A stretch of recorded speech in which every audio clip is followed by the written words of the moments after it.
There are many people who know the beginning of the Power Rangers, which started with the Mighty Morphin series, but very few know the beginning of this story in the comics. Those who have been able to watch the videos of the comics on this channel have been able to realize that these stories are more in-depth and aimed at an adult audience. Unfortunately, many fans are still confused and don't know where to start reading the comics, since the stories they publish always have references to other stories from the past in the comics. Because of this, we have decided to start narrating the comics from the beginning so that we can understand all the stories we will be reading in the future. For those of you who follow the new stories of the comics on this channel, don't panic, we will continue to narrate the new stories when they are published. If you want to start reading the comics on your own, you can start by watching the video we posted on how to read the comics so you can understand this whole universe and where to start. The comics are divided into sagas, with the first saga being titled Green Ranger. We can start by seeing that Tommy Oliver is the Green Ranger, and he is alongside Rita Repulsa. The other Rangers are dead, and that is because Tommy is under Rita's spell. She is very excited about what Tommy has done and starts to congratulate him, telling him that the world is ready for its new beginning. At that moment, the voice of Jason, the Red Ranger, is heard calling Tommy. They were both in the car, and it seems that Tommy was thinking about all of this inside his head. Inside the car was also Rita, who was talking to Tommy and tormenting him. Jason obviously could not see Rita, but Tommy knew she was there.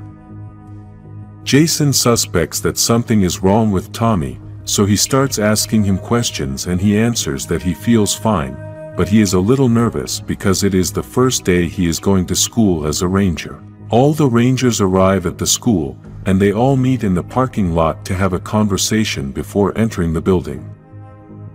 In this conversation they only talk about the exams they have, and we can start to see the personality of each one. Inside the school they try to talk to Tommy, but they realize that he is distracted and doesn't answer anything they are saying to him.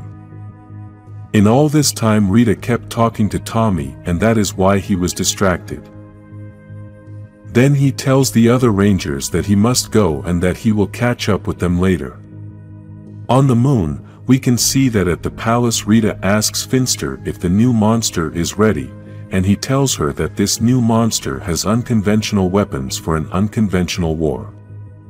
At the school we can see Tommy, Trini and Kimberly listening to the teacher in a class, and Kimberly sends a message to Tommy telling him that he can smile occasionally. We can see that Tommy liked the message, but suddenly another person enters, alerting the students that they should run to the gym as there is an incident in progress. In the background we can hear the screams of the monster that Rita had sent to Earth, and all the students start running towards the gym. The Rangers go outside of the school to see what was going on and notice the giant monster. At that moment, Jason tells the Rangers that it's Morphin time, and all the Rangers begin the transformation. Then the Rangers decide to start big and call the Megazords. The monster continues to destroy the city, and the Rangers arrive with the Dino Megazord and the Dragon Zord to try to stop it. The monster is very strange. It has a circle of light on some parts of its body, and the Rangers are a bit confused because they don't know what it is. They start to think of a strategy to defeat the monster because it has a very strong armor, but at that moment Tommy attacks it with the Dragon Zord without asking the other Rangers. Then the other Rangers enter the fight with the Megazord and grab the monster by the neck so Tommy can attack it. Unfortunately, the Dragon Zord's controls are jammed, and Rita takes the opportunity to tell Tommy that he's nothing without her. The other Rangers are asking Tommy to attack quickly as they can't resist much, and Tommy, angry at Rita's words, takes control of the Dragon Zord. Then he manages to explode the monster with the tail, but Tommy loses control and the Zord is not responding. Because of this, he destroys a part of the bridge, and some people are in danger, so Kimberly goes to the rescue in her Zord. Kimberly's Zord takes off from the Megazord and manages to reach the cars that were about to fall into the water. Tommy is confused because he doesn't know what happened to the Dragon Zord, and in the command center he tries to explain to Zordon what was going on. Then Jason and Tommy start arguing as Jason tells him that he didn't follow orders and Tommy tells him that he didn't understand anything. Zordon stops the fight and talks about the responsibilities each of them has. He also talks about being vigilant, since now that Tommy is not on Rita's team, she is going to come in stronger. This lets us know that the story began after Jason managed to free Tommy from Rita's spell, and although in the TV series they show a Tommy loyal to the Rangers, here we are shown a slightly different story. We get to see that this Tommy is still confused, and Rita can speak to him in his thoughts. We then see Scorpina on a ship under the bridge that the Dragon Zord broke, and she is apparently looking for something. When she finds what she was looking for, we can see that it is a piece of crystal, and then she brings Rita this piece of crystal, still not knowing what it really was. Rita had told Scorpina that the Rangers were going to ignore this crystal, and apparently this is what caused the Dragon Zord to get out of control.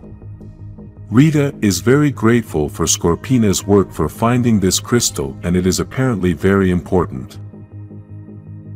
Because of this, Scorpina asks Rita what the crystal is. We will be able to see the answer in other comics later on, since this crystal is going to be very important for many stories, including Lord Drakkon stories. Bulk and Skull are making a video recapping everything that has happened with the Rangers since the beginning. They begin the video by greeting their audience and introducing themselves to those new so-called subscribers. They start this recording from the juice bar and begin to explain everything they have been able to record about the Power Rangers. They both begin to tell the story of the first day the world was able to hear Rita Repulsa and knew that she wanted to conquer the Earth. Although that day may be remembered as the beginning of an era of terror and ugly monsters, they prefer to see things slightly differently. Even though the world got to meet this terrible witch, they also got to meet their heroes, the Power Rangers. They both start asking questions about who the Rangers are, how they got their powers, and where they keep their giant robots. Bulk then proceeds to answer these questions and says that no one knows the answers for sure. Then Skull says that, if you pay for the premium subscription to the podcast called The Ranger Station, you can listen to them talk about all these theories every week. Bulk gets angry and asks to stop the recording as he wants to do the promo at the end. He then continues the recording by saying that as much as Rita's monsters have tried, they have been no match for the Power Rangers, and that is the reason he has created his own Ranger. In this part, Bulk is talking about the Green Ranger. He then begins to relate the battle that was going on between the Green Ranger and the Power Rangers, as it was a great battle. He says that the Green Ranger seemed unstoppable, and everyone thought the world would fall into Rita's hands. Still, apparently the Rangers found a way to defeat him, and although they are not sure of this, it is what everyone assumes since they are still alive. He also says that 2 days ago we entered a new era as the Power Rangers and the Green Ranger with his Dragon Zord started working together. Despite this, Bulk and Skull don't know if the Power Rangers and the Green Ranger are partners, but they are going to interview the public to find out what they think. In the interviews we can see that there are unknown people, but also Billy, Trini and Tommy appear. The opinion of the unknown people is basically the same. They are all confused and think that the Green Ranger is not trustworthy since the Dragon Zord destroyed the bridge. Obviously, Billy and Trini say that it's good for the Rangers to work as a team, but Tommy doesn't want to answer and simply tells Bulk that he doesn't understand the question. Despite this, Bulk and Skull start pressuring Tommy by asking him to talk about what he thinks of the Power Rangers since he is the new kid in school. At that moment, Kimberly shows up and tells them both not to push Tommy anymore, as with that pressure he can't answer any questions. Tommy asks them to give him time to think about the answers, and they leave in a huff. Kimberly and Tommy continue to walk down the hallways of the school, and the two begin to talk about their plans for later in the day. Kimberly invites Tommy for coffee after practice, and he accepts, very surprised by the invitation. In the classroom we can see Jason sitting behind Zach, who is asleep and starts making a lot of noise. The teacher notices that Zach is asleep and proceeds to wake him up very angrily. Because of this he tells Zach that he is punished after class, and Jason tries to defend him, but the teacher punishes him as well. At lunchtime all the Rangers are gathered at the same table and begin to dialogue about what happened with Zach in class.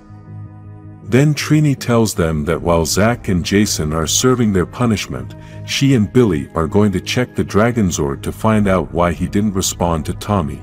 Kimberly is very concerned and asks Billy if they are going to be able to fix it. Billy obviously replies that he hopes they can make it since neither of them know what it looks like on the inside. We then see Tommy with his lunch looking for a place to sit while Rita keeps talking to him to try to manipulate him by humiliating him. She shows him that there are several people watching the video of the Dragonzord destroying the bridge and uses this to try to blame Tommy for the suffering of the people on that day. Tommy responds to Rita very angrily. He tells her that she won't be able to break him as he is stronger than her and is now a Power Ranger.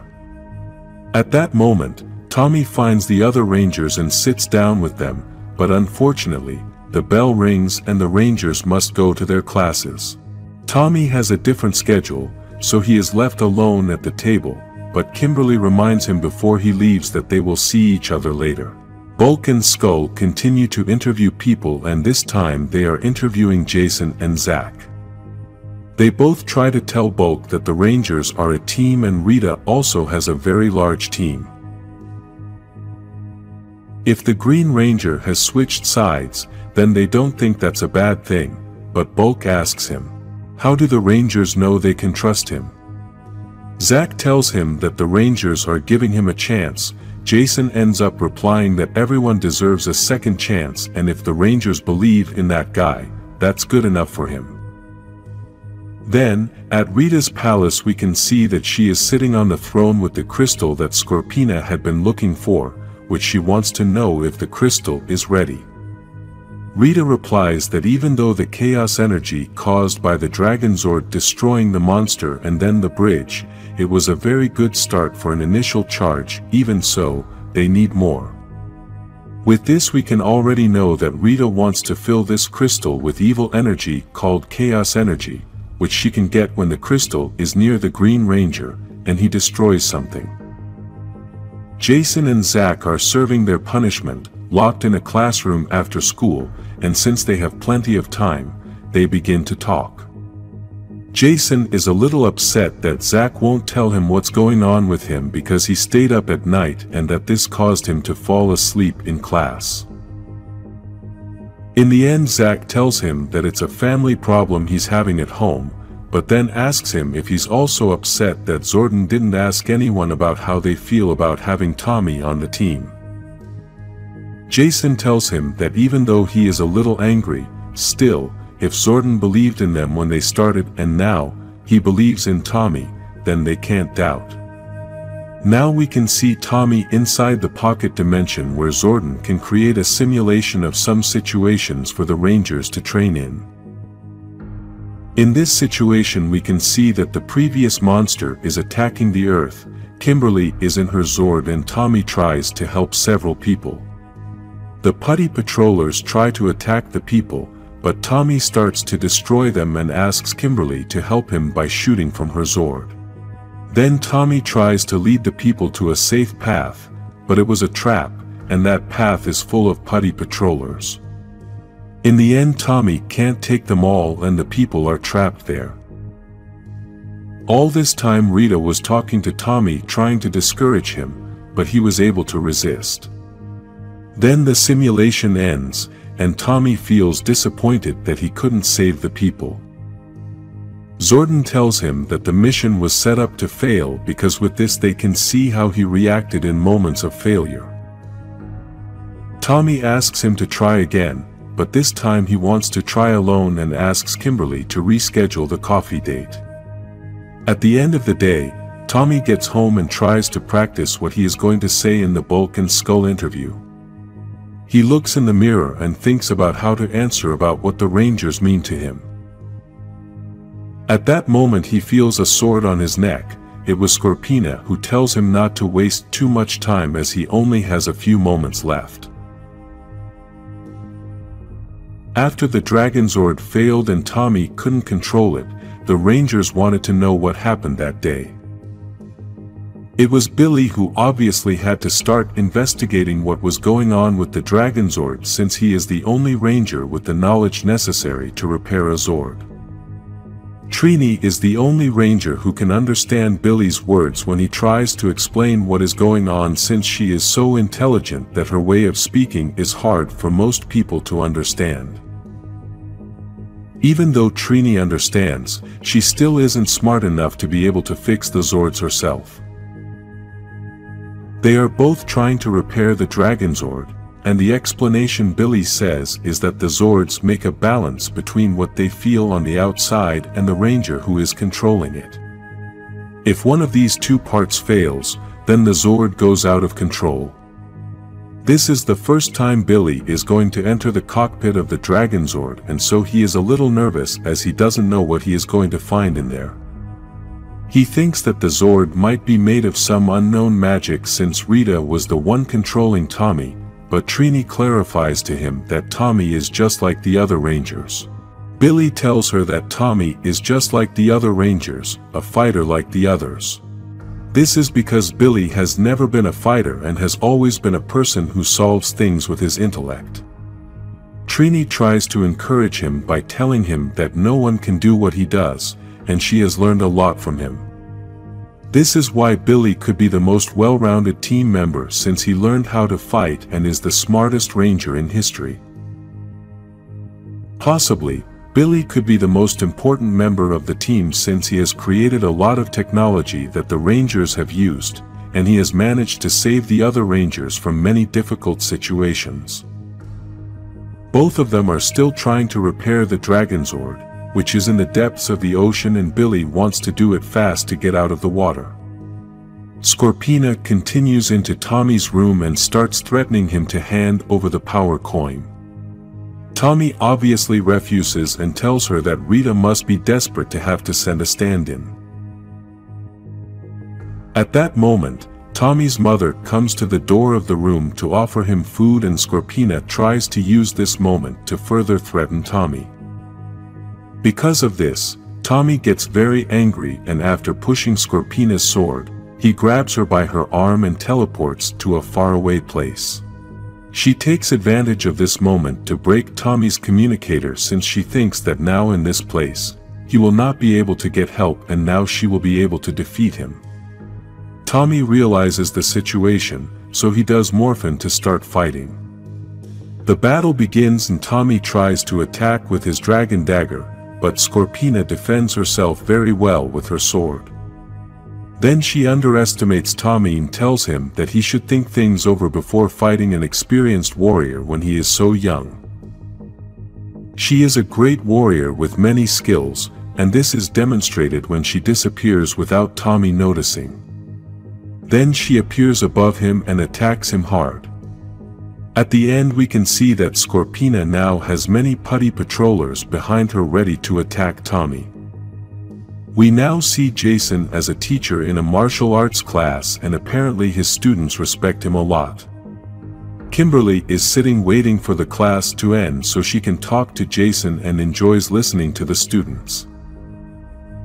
The two begin a dialogue and she tells Jason that she just wanted to get out of her house since her parents are still fighting. Then she also tells him about what happened with Tommy, and now she thinks he might not even be noticing her. Jason tells her that class is over, so he needs some coffee and invites her over in case she still wants coffee. Kimberly accepts the invitation, and just then Jason's martial arts teacher shows up. She recommends to Jason that he should bring Tommy to teach the class together since he has a different fighting style because he comes from another place and that would be good for the students.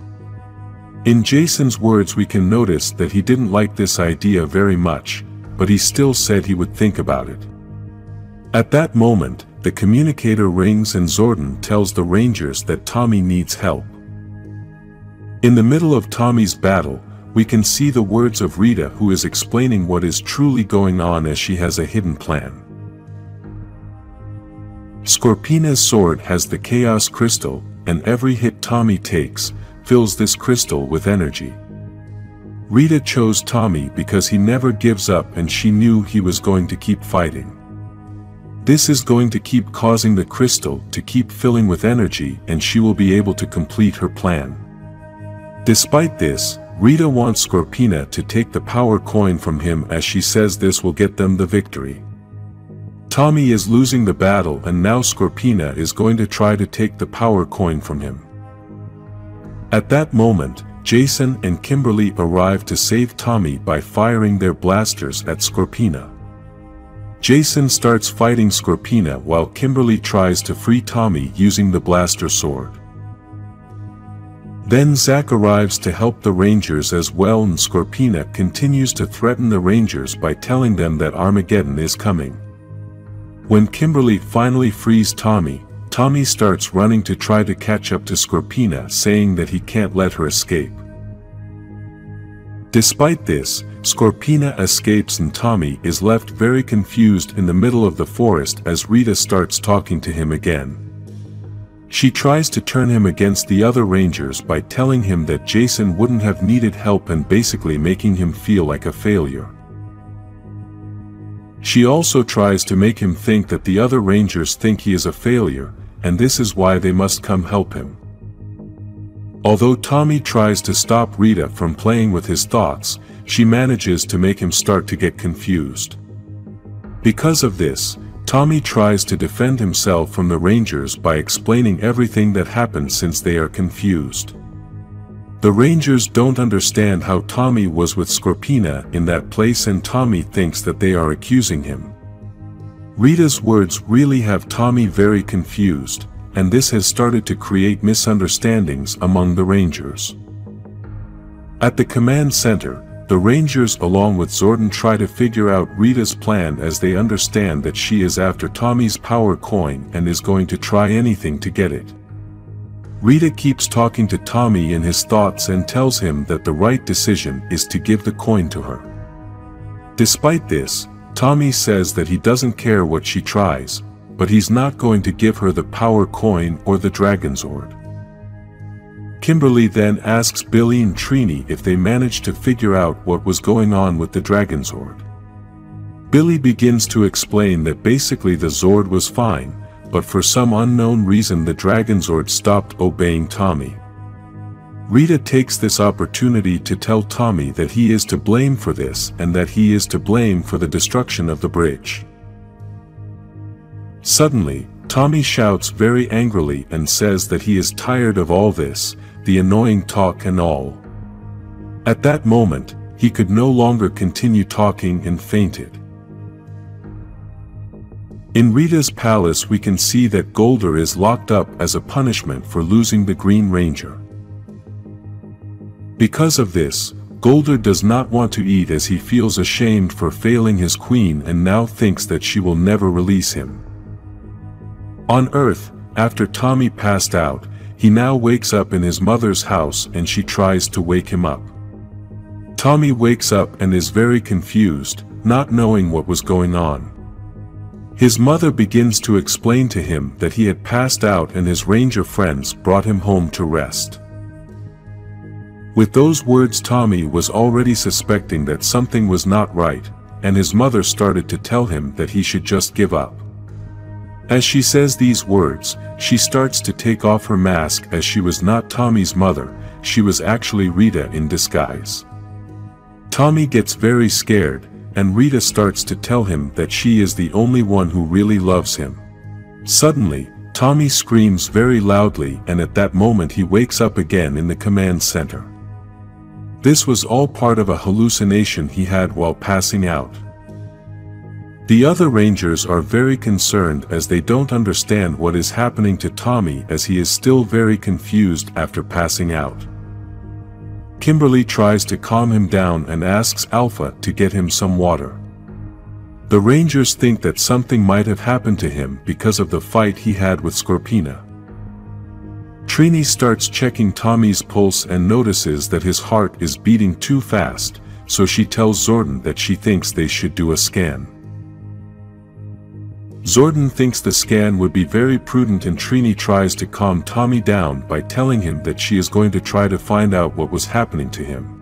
Rita, in her palace, starts to say that Tommy is losing control, and the best part is that the other Rangers haven't noticed. She also explains that she is still connected to the Green Ranger since, even though she is not under his spell, she is still connected to his powers since she gave them to him. Scorpina begins to apologize for failing the mission since she was supposed to take the power coin from Tommy and also the dragon dagger. Rita replies that she did an excellent job since what they needed was for Tommy to fight at his maximum power so that the green energy of chaos would begin to fill the crystal with energy. Now all that's left is the final attack, and the crystal will have enough energy to open the portal. Scorpina is confused as she thought they needed the dragon dagger for the final attack, but Rita tells her that they don't need the dragon dagger, they just need a dragon dagger. This means they can create a replica of the original dagger, and this would be enough. Finster brings a hot metal in liquid form to fill the hole of a putty patroller that has the dragon dagger impregnated after the fight with Tommy. This way they can create an exact replica of the original dagger. In the command center, Trini begins to test Tommy to find out what is happening in his body and all his energy. She starts talking to him to try to calm him down, as Tommy is very nervous and says that Trini is very good at relaxing her patients. Then, they both start to hear a very loud noise, and they leave the command center along with Alpha. This noise was caused by the Dragonzord, which tries to hit them with its tail, and Alpha 5 is destroyed. Trini and Tommy were able to dodge the blow, and now she thinks he called the Zord.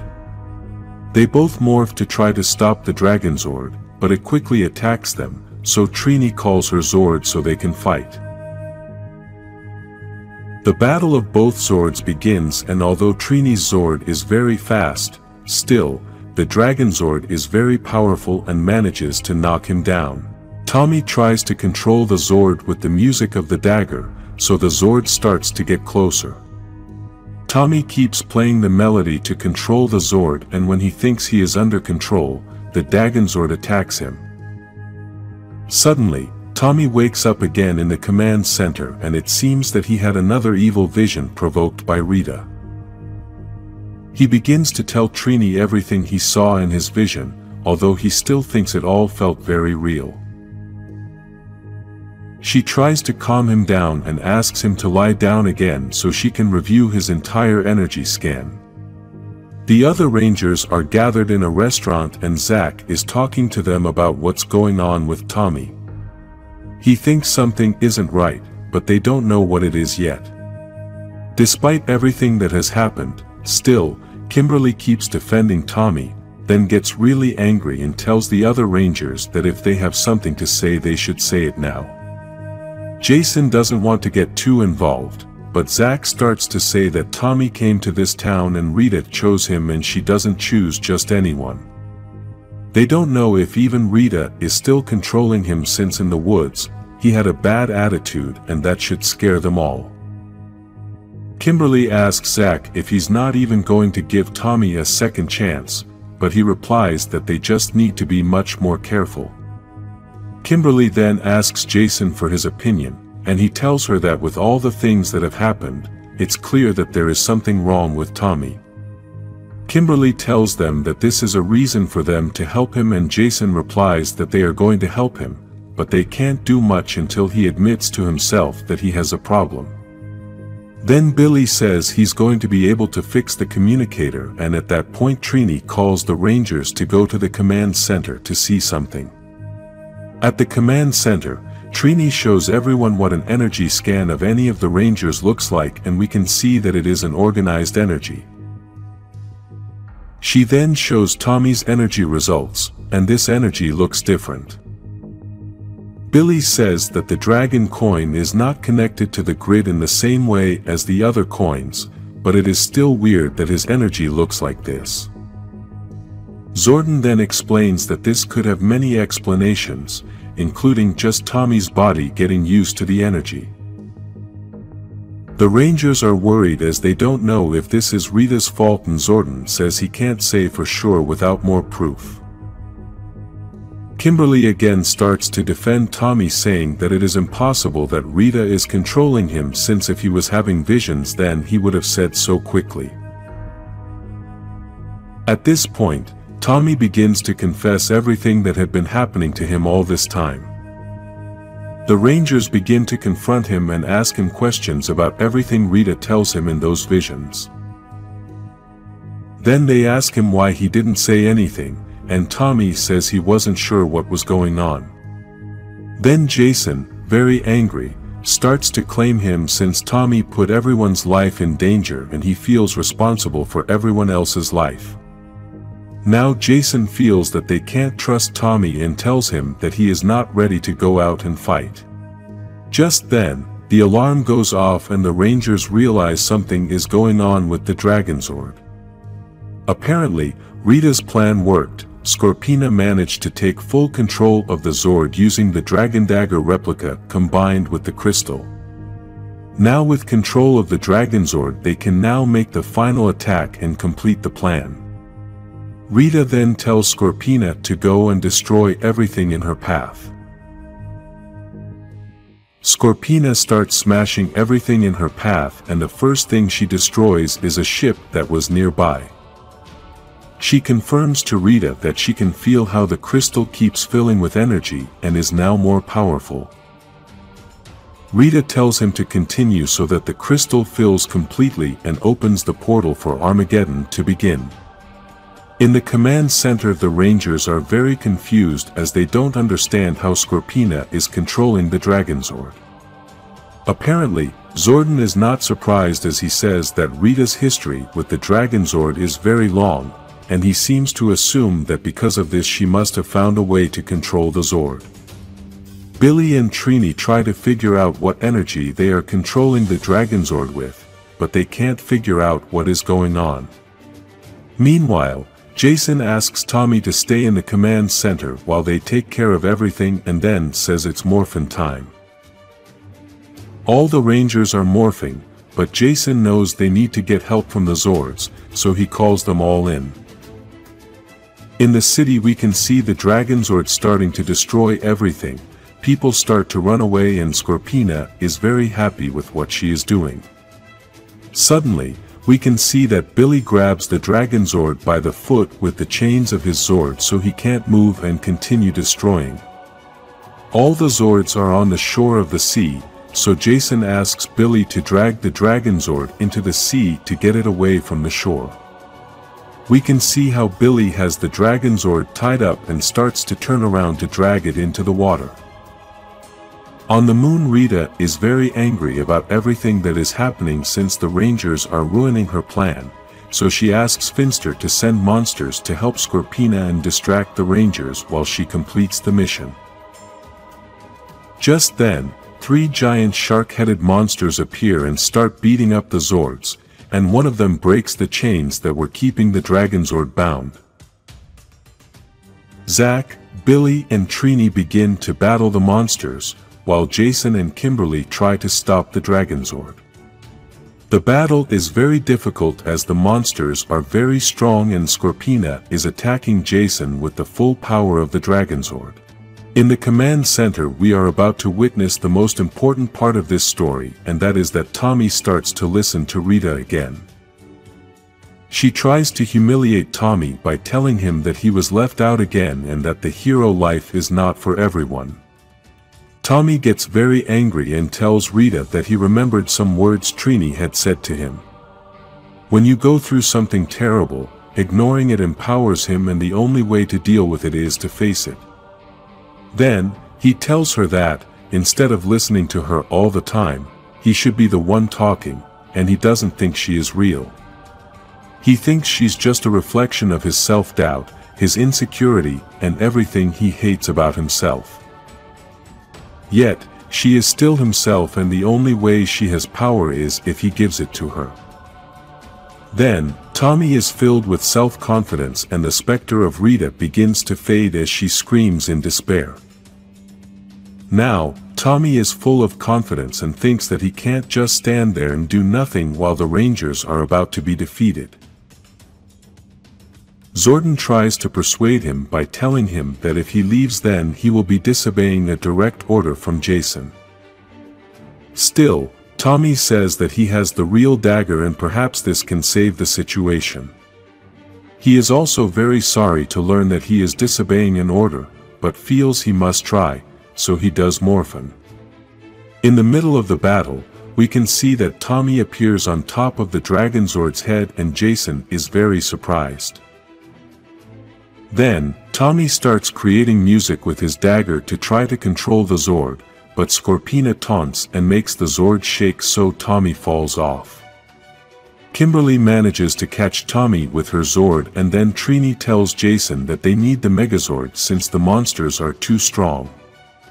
At first, Jason refuses as he is trying to stop Scorpina, but Tommy tells him to call the Megazord as he has a plan. Jason trusts Tommy and begins the Megazord transformation while Tommy asks Kimberly to get as close as she can to the Dragonzord. He then lunges towards the Dragonzord and goes in, breaking the Zord's eye. As he battles Scorpina inside the Zord, the Megazord finishes his transformation and is ready to finish off the monsters. The second round of the battle begins. The Megazord is destroying the monsters with the sword, while Tommy continues to fight Scorpina inside the Dragonzord. All this distracts Scorpina, and Tommy is still focused on grabbing the dagger replica. He then manages to grab it and destroys it to stop the mission. Once again, the Rangers have managed to defeat Rita and damaged her entire plan. Even though the Rangers won the battle, in the command center they are arguing about what happened. Jason starts to call Tommy out for disobeying his orders. He tries to defend himself by saying they needed help, but Jason tells him that's not enough of an excuse. The fight gets really loud, and Tommy tells Jason that without him the Rangers wouldn't be there right now. Then Zack enters the argument and tells him that he couldn't trust what he was seeing. Tommy tries to explain to him that he managed to get himself under control and that there was no hallucination. He also explains that the dagger replica and the crystal were what caused his powers to go weird.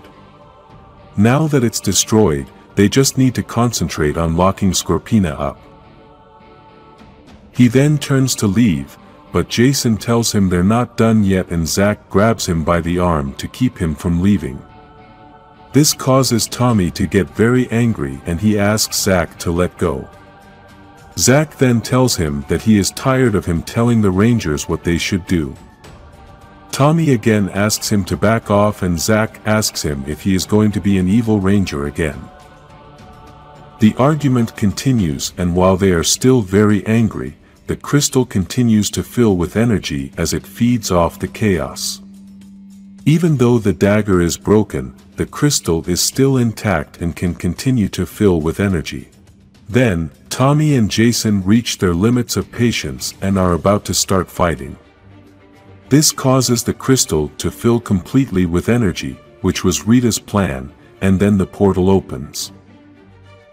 Jason asks the Rangers to put their helmets back on as they don't know what is happening, but at that very moment the energy creates a huge explosion. This explosion was so big that it destroyed half of the command center, and even though the Rangers are okay, we don't know where Zordon and Alpha are. Tommy thinks it's another hallucination, but Trini tells him it's all very real, and this is because they see a giant monster appear. Kimberly thinks they need the Zords, but something very strange starts to happen and the monster begins to shrink in size. The monster greets the Power Rangers and tells them that he has been waiting for this moment for a long time and is eager to destroy them. Now the Rangers must try to face this powerful being, and they don't know where he comes from, and they already realized that he has a great power since he almost destroyed them all.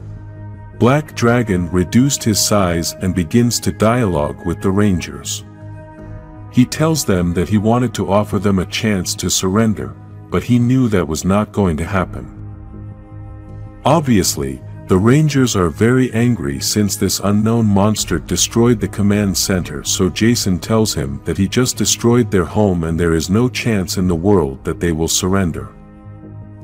Obviously, all the Rangers agree with their leader, so Black Dragon replies that all is decided, and it was what he expected. He then proceeds to begin his attack, something the Rangers had never experienced before and didn't know was possible. The monster opens its mouth and begins to launch a wave of power that apparently separates the powers of the Rangers' bodies. This is why we can see the Rangers' suits begin to fade, and this appears to be a very painful noise as the Rangers try to cover their ears. Despite this, Jason asks Kimberly if he can do anything, and she already understands what to do. Black Dragon continues to attack with force, but Kimberly grabs her bow to start shooting arrows and try to stop the attack. This attack is so powerful that it makes it difficult for the Rangers to move, so Kimberly's attack is very difficult to achieve. She manages to launch the first arrow, which explodes in the head of the monster, and with this she manages to stop the attack. Now the Rangers can move, so they start the battle to try to stop this dragon. Meanwhile, Kimberly continues to shoot arrows to give the Rangers a bit of an advantage, and they begin to run towards the monster. Zack and Jason try the first attack, but the monster launches its power and sends Zack flying. He then grabs Jason by the arm as Tommy tries to attack from behind, but the dragon is smart and throws a punch with his tail that also sends him flying and lands on Kimberly. He now has Jason grabbed and starts his attack directly in his face. Then Billy and Trini attack him from behind and stick their guns in his back. Despite this, the monster manages to hit them and throws them both to the ground, but he has to let go of Jason to accomplish this. The Rangers are taking a beating, but despite this Jason doesn't give up and tells the Black Dragon that he's going to give him one last chance. A bit of a rambling act since they are the ones who took the brunt of the battle. Because of this, the monster refuses to give up and attacks Jason and Trini with an energy that comes out of his hand. This almost destroys them both, and so Trini tells Jason that they should withdraw from the fight and look for somewhere to save themselves. Tommy is still trying to recover from the blow, and at that moment the monster arrives again. Kimberly is paralyzed and doesn't know what to do, and the Black Dragon grabs Tommy by the neck.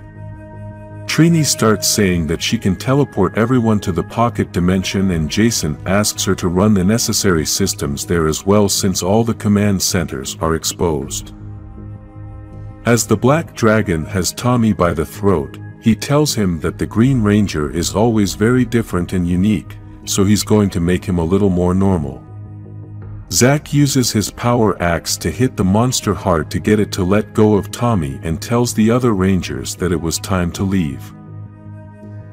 Jason presses the necessary buttons to start the teleportation to the pocket dimension, but at that precise moment the monster manages to grab Billy by the arm so he can't teleport. The plan works to perfection as Billy was unable to teleport and then tries to defend himself, but the Black Dragon easily defeats him. With Billy lying on the ground, the monster proceeds to send a message to Rita and tells her that they are ready to receive her. The other Rangers arrived in the pocket dimension and hadn't realized what had happened to Billy.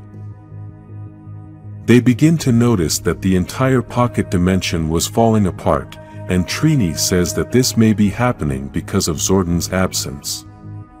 The Rangers try to take in what just happened as they are still shocked with everything that happened, and then Trini realizes that Billy is not with them. They try to figure out what happened as they thought Billy was right next to them and they don't know if the teleportation failed. Trini says they should go back, but Jason was watching everything that was going on through a screen and says that Rita is already there. Zack starts to do the recap of everything that has happened and realizes that they lost everything.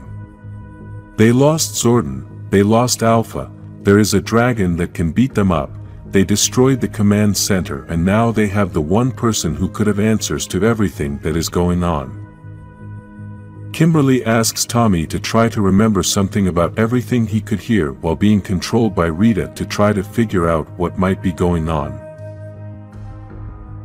Tommy remembers that Scorpina had said that the crystal was charged with green chaos energy, so that's what opened the portal, and Zack concludes that the black dragon is linked to Tommy somehow. Tommy accepts that conclusion, but Zack is really angry about this, and they both start arguing. Then Kimberly separates them and tells them that they should all be friends so they can help each other. They both apologize while Jason and Trini continue to try to figure out a way in how they can defeat the monster. Now we get to see Alpha 5's body and we realize that his head is separated from his body. Meanwhile, Rita starts talking about everything that happened and tells the monster that when he offered her all that she was hesitating.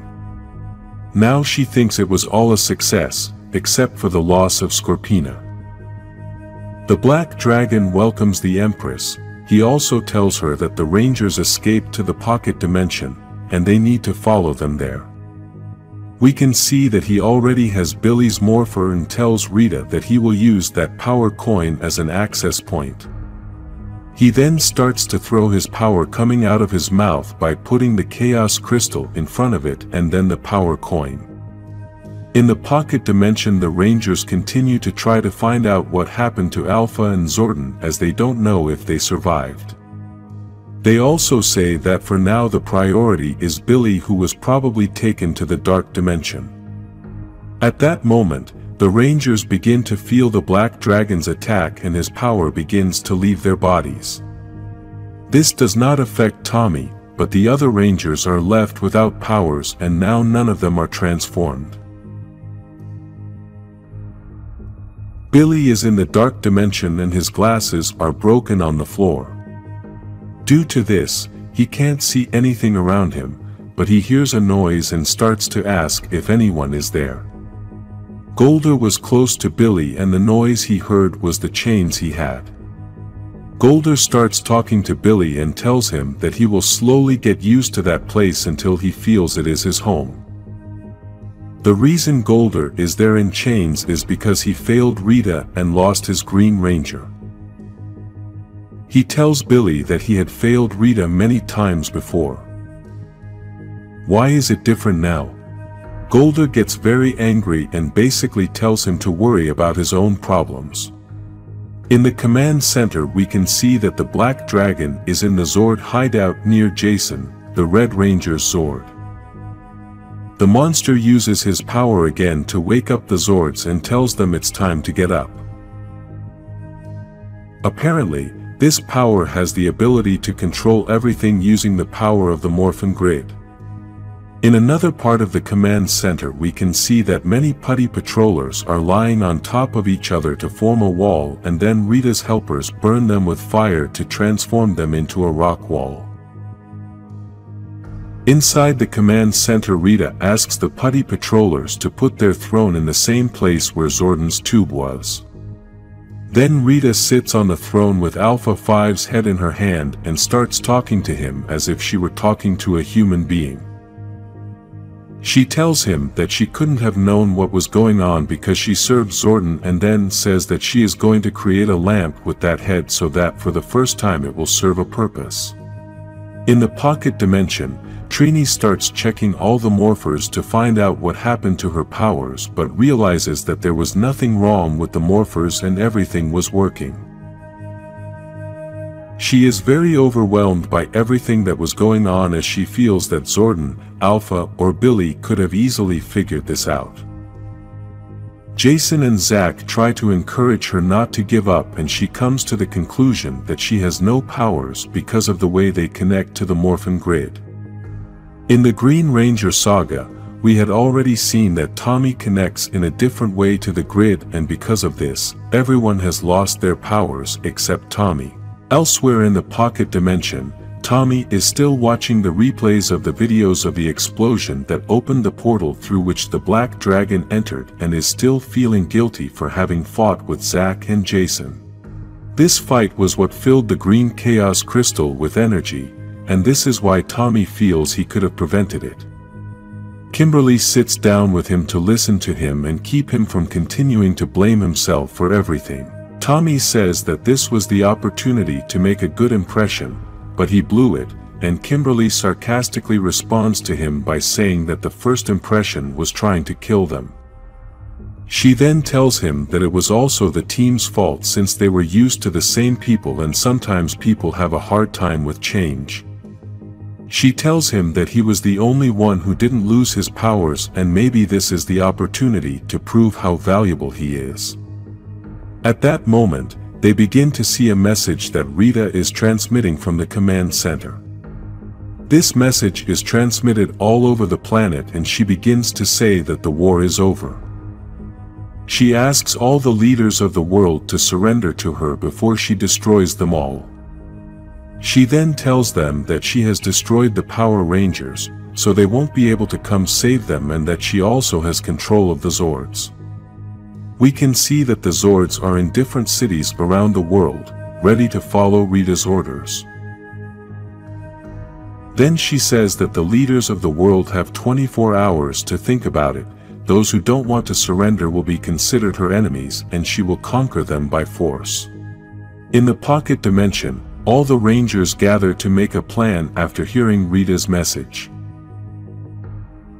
They all try to come up with information for the plan, but Trini keeps regretting that Billy isn't there to help them, and Tommy tells them that he can rescue him. Jason doesn't know if the pocket dimension can be entered, and Tommy replies that at the base of the moon there is a portal to enter the dark dimension.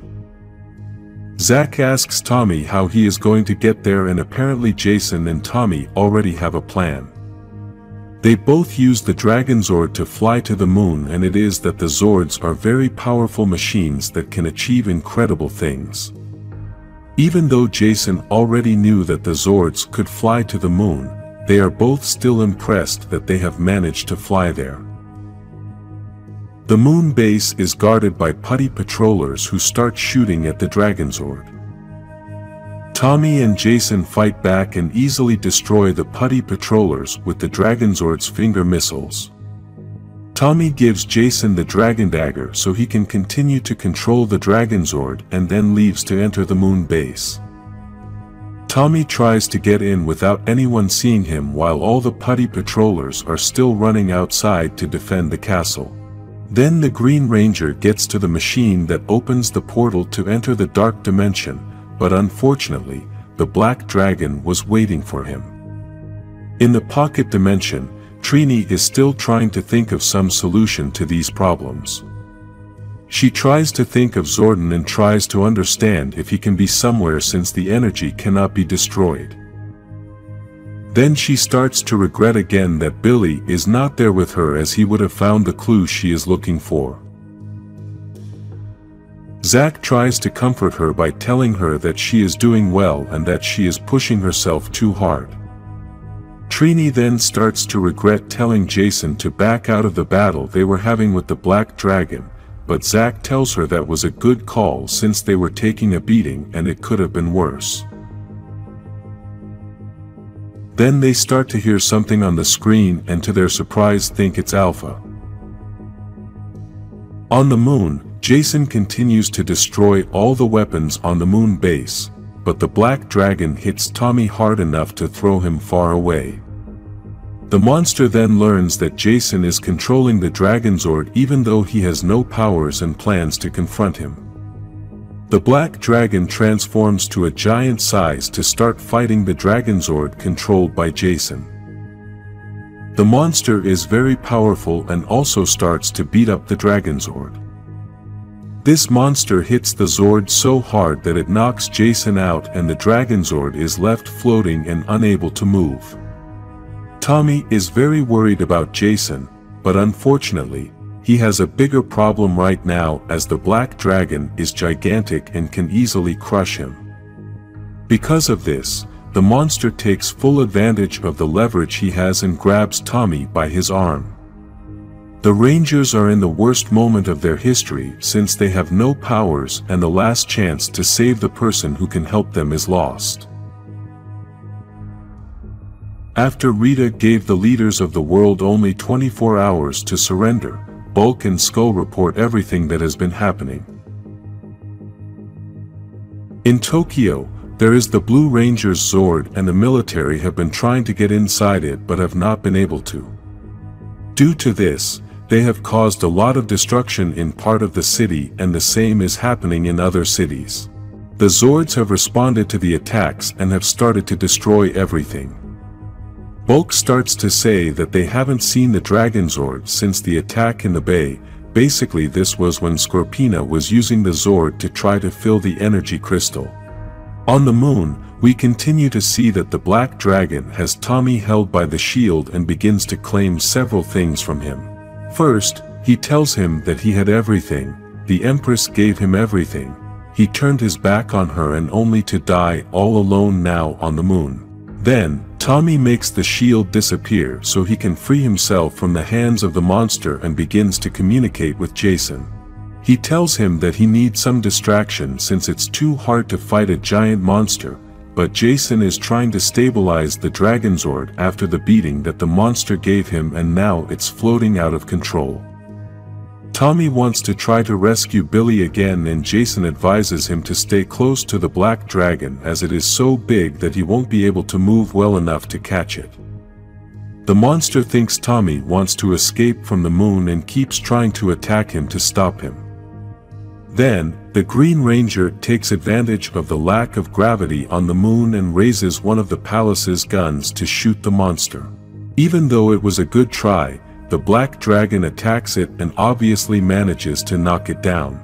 Tommy then tries to play with its mind by telling it various things to make the monster change its size and because of this the black dragon returns to its normal size.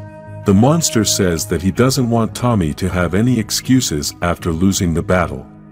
At that moment, Tommy tries to attack him quickly, but the black dragon is very strong and manages to knock him down. With Tommy on the ground, the monster begins to hit him very hard to try to finish him off and the Green Ranger's helmet begins to crack. One more punch and the Green Ranger's helmet is going to break, but at that precise moment Jason arrives in the Dragonzord to stop the monster. Jason hits the monster so hard that it rips his arm off and saves Tommy. Now Jason is going to try to teleport Tommy into the Zord and the Green Ranger is going to take the monster's arm. While they do this, the black dragon behind them starts to change size.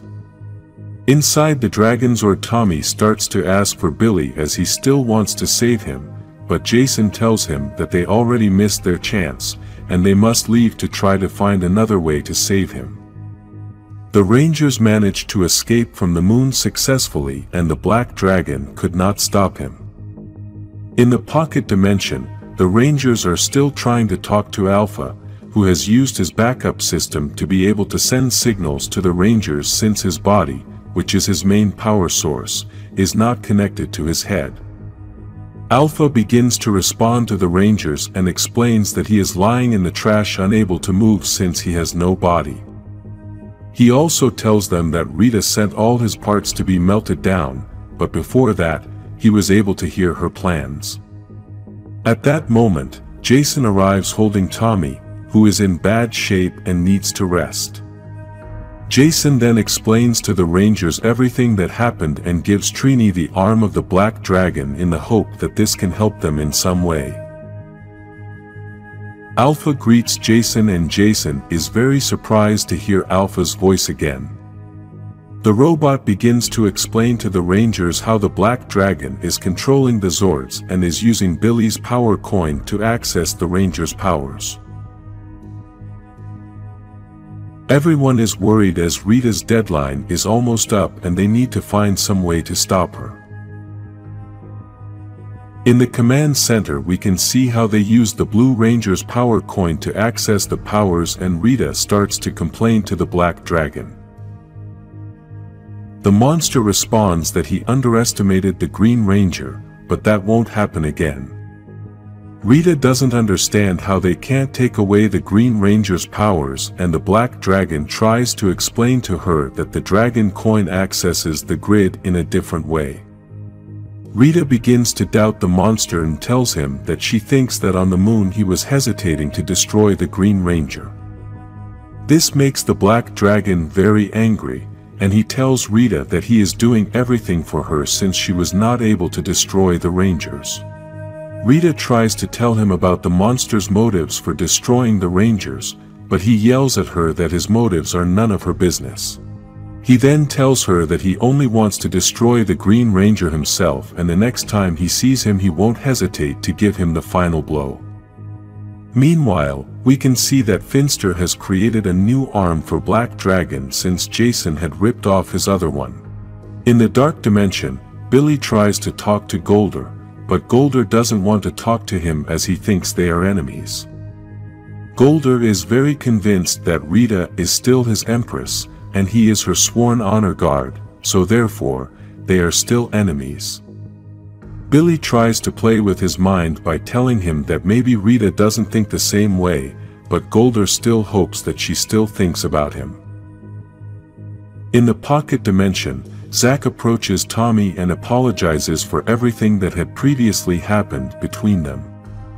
He tells him that even though Rita chose him, it doesn't mean that there is something wrong with him. He also tells her that only a Ranger has been able to fight a giant monster alone, and this refers to the battle Tommy had with the Black Dragon on the moon. Tommy then replies that, if there was any way he could have traded places with the other Rangers, he could have done it. At that moment, Tommy has a great idea that can help the Rangers change everything. He quickly tries to talk to the other Rangers and tells them that he has a plan to activate everyone's powers. Basically, the plan is to use the Black Dragon's arm to produce the same energy that is going through the Blue Ranger's power coin to access the grid. This same energy could be used to go through the Green Ranger's power coin to help the other Rangers connect their powers to the grid again. Alpha begins to explain that this is possible, but Tommy would be helpless since he would not be able to use his powers. Despite this, Tommy wants to go through with the plan as he says that the other Rangers together can get the Zords back and that he can't do it all alone. Tommy uses the arm of the Black Dragon, and they all start morphing. The whole place is filled with green energy, and then something unexpected happens. All the Rangers have achieved the transformation, but now they are all green. There is very little time left for the leaders of the land to surrender and start being loyal to Rita. Meanwhile, the Zords are ready to start the attack, and the Black Dragon says that they are going to turn the cities into rubble. This monster's plan is to start in the Power Rangers city, and he is preparing Jason's Zord to start the attack. Despite this, the soldiers don't give up and want to keep fighting even though they know they have no chance of winning.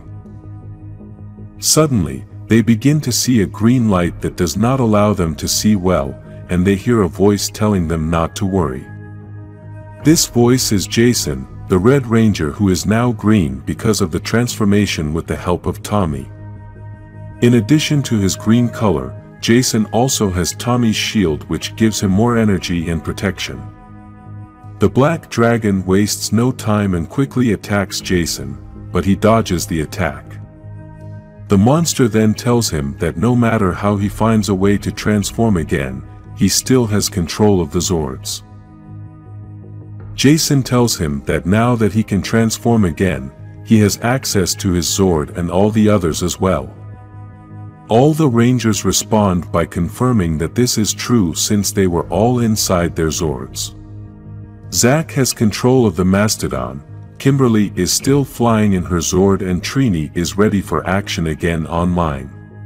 Despite this, the Rangers do not have control of the Blue Ranger's Zord, so the Black Dragon takes advantage of this and gives the order to the Zord to begin the attack. Before the Blue Zord starts the attack, he receives an attack from the Dragon Zord, and Tommy tells him that he is not going to let the monster destroy everything. Because of this, the Black Dragon changes size to start fighting the Dragon Zord and hits him hard in the face. The monster tells Tommy that he shouldn't have come back, and now that he is alone, nothing is going to save him. Tommy tells him that he has learned his lesson, and because of that he is using the Dragon Dagger. We can see that Tommy is not transformed as he had to share his power with the other Rangers and is using his dagger to control the Dragon Zord. At that moment, Kimberly says that this time Tommy is not alone, and we can see that all the Zords are gathered to start the final battle. In the dark dimension, Billy and Golder see everything that is happening in the city as somehow it is all being projected in front of them. They both start talking about what is happening, and Billy can tell that Golder is very angry. Because of this, he starts asking him several questions, and Golder confesses that he doesn't like Black Dragon. He also tells Billy that he is the one who should be there in that battle and not Black Dragon. Now, Billy asks him more questions to try to get information about the identity of the monster, and Golder starts talking about how the communication with this being went. He says that the Black Dragon is from the future, and it was a voice that came to Rita to make a deal. Golder is not sure if that is his true form, as he can change size at will, and he had never seen that. Then, Billy starts to analyze the monster's armor, and he can notice that on the neck of the monster's armor there is a gateway. Then, Billy asks a big question and tells Golder, how is it that they can see everything that is going on in the city while being prisoners? Golder tells him that he can control the dark dimension, because just because he is there doesn't mean he can't control it. He is only there because the Empress has punished him, and he respects that. Billy then asks him if he could leave or take someone else out, but Golder is a little surprised and angry at this question. Obviously, Billy uses his superior intelligence and begins to play with Golder's mind so that he can get him out of this dark dimension. Billy tells him that he is right, the Black Dragon is a robot that has an access entrance, and the best person to disable that robot is him. He then asks Golder to free him so that he can defeat the Black Dragon and Golder can return to Rita's side. Golder understands the reference and says that the enemy of my enemy is my friend. Billy manages to convince Golder, so he opens a portal so that the Blue Ranger can leave the dark dimension and tells him not to make him regret this decision. In the city there is a heavy battle, and Tommy hears Billy's voice, who appears next to him. Tommy is very confused, but Billy tells him that it's a long story and begins to tell him about the access entrance that the Black Dragon has in his neck. They then both make a plan to teleport near that entrance, but Tommy is a little hesitant. Despite this, they both teleport near the neck of the monster and begin to open the door to gain access to the inside of the monster, since it is a machine like the Zords. Inside the monster, they realize they were right, and Billy starts looking for a power source to stop the battle. The Black Dragon continues to attack the Zords heavily, and because of this, Jason asks Tommy for help so he can better control the Black Dragon. Tommy replies that he and Billy are inside the Black Dragon and the Rangers are very confused by Billy's return. Meanwhile, we can see that Billy has found the power source and Tommy manages to destroy it. This causes the Black Dragon to fall and both Rangers must hold on to something inside this monster as it is going to be a hard fall. As the monster falls, it also changes size and slowly becomes smaller. The Black Dragon begins to shrink, and the Rangers begin to panic as they don't know what will happen. Tommy tries to teleport out of this machine, but apparently something is blocking his signal. Jason asks them to resist, but Tommy replies that they won't be able to resist, so he wants him to tell his mom that he loves her. At that moment, we can see that a green energy explosion begins until that explosion becomes gigantic and destroys part of the monster. The very worried Rangers start to move some parts in order to get inside the machine to look for Billy and Tommy. They all start to see everything inside that machine and Trini finds a part that she recognizes. She says that this part is from the Dragonzord. In the command center we can see that Rita is talking to the being that controlled the Black Dragon and tells her that the Rangers have recovered that body. This being replies that he was never in that machine and that the Black Dragon was only a small piece of his plan. Rita begins to claim to him since he made big promises and this being tells her that he is going to keep those promises. Then, he also tells her that Tommy and Billy were transported to another place, and he knows where they are now. Now we can see that this being is one of the most powerful villains we have ever seen, Lord Drakkon, a being from a parallel universe, who says that Tommy and Billy are now in his universe. Tommy and Billy wake up and begin to see that they are in another place which is very destroyed. They are both very worried as they do not know what is happening, but suddenly they see something that leaves them very scared.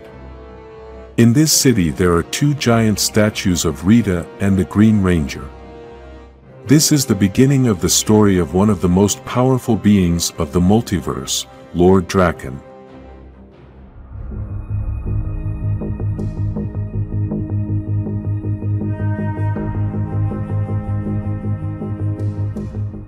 After the Rangers succeeded in destroying the Black Dragon, they didn't have to return to the pocket dimension, but because they were there so long, their parents thought they were lost. Now, the Rangers return home and tell their parents a lie to try to explain why they were missing for so long. Unfortunately, Billy and Tommy were unable to return as they were teleported to another universe. The police try to gather all the information to try to find them both, but the parents only know the lies told to them by the other Rangers. In the other universe we can see the giant statues of Rita and the Green Ranger, who seem to be the leaders of that world. At that moment, we begin to hear a voice that first welcomes all the people to the city, then says that the city is the capital of the new coalition of power and the final home of the Empress Rita Repulsa. He also says that she brought order and structure through the destruction of Zordon and his minions. He then says that the time is 8 p.m. and curfew is officially in effect. All citizens are to return to their homes immediately and by Lord Drakkon's order are urged to enjoy a pleasant evening. Tommy and Billy are very confused as to what is going on and begin to come up with theories as to the possible reasons. The theories are that maybe they are in an alternate timeline or maybe they are in the future of the same timeline. They also think that both theories may be correct, but they must be careful and not draw too much attention to themselves. This plan doesn't last long as at that very moment, a soldier stops them and starts to claim them for not following the curfew orders. This officer has a suit very similar to that of the Black Ranger, but with some differences and has a long gun with parts of Zack's gun. This officer asks them for identification, but Tommy tries to persuade him by telling him that they are not from that area and took the wrong train. Tommy asks the officer to just give them a warning and they will go their own way. The officer notices that Tommy has the Green Ranger dagger and quickly asks him about the dagger. The officer proceeds to arrest Tommy and asks them both to get on their knees, but Billy gives him a punch so they can both escape. The officer starts alerting all the other officers for help and the Rangers try to figure out the way since they know the town. They continue running and look for the school, but when they arrive at the place they find a big surprise. The school has been converted into a jail that bears the name Finster Memorial. Tommy and Billy are still very confused and want to find out everything that is going on, but the cops there waste no time. They start attacking the Rangers, who decide to jump into the water even though the fall is very dangerous. They both jump into the water and the guards say that they should alert Lord Drakkon of this event as he will want to know about it. Tommy and Billy make it out of the water and now plan to find out just how different that world is. In the main Ranger universe, in the Dark Dimension, Rita seeks answers from Golder about how Billy escaped. Golder obviously lies to Rita, telling her that Billy had a secondary teleportation device that the Black Dragon clearly couldn't find. He also tells her that he tried to stop him but couldn't because he was chained up. Rita doesn't know whether to believe him, but still proceeds to tell him about her plans. She says that the Black Dragon's involvement was helpful even though the crystal disappeared. Now they must attack the Rangers as their backs are against the wall and she has come to offer him another chance to redeem himself.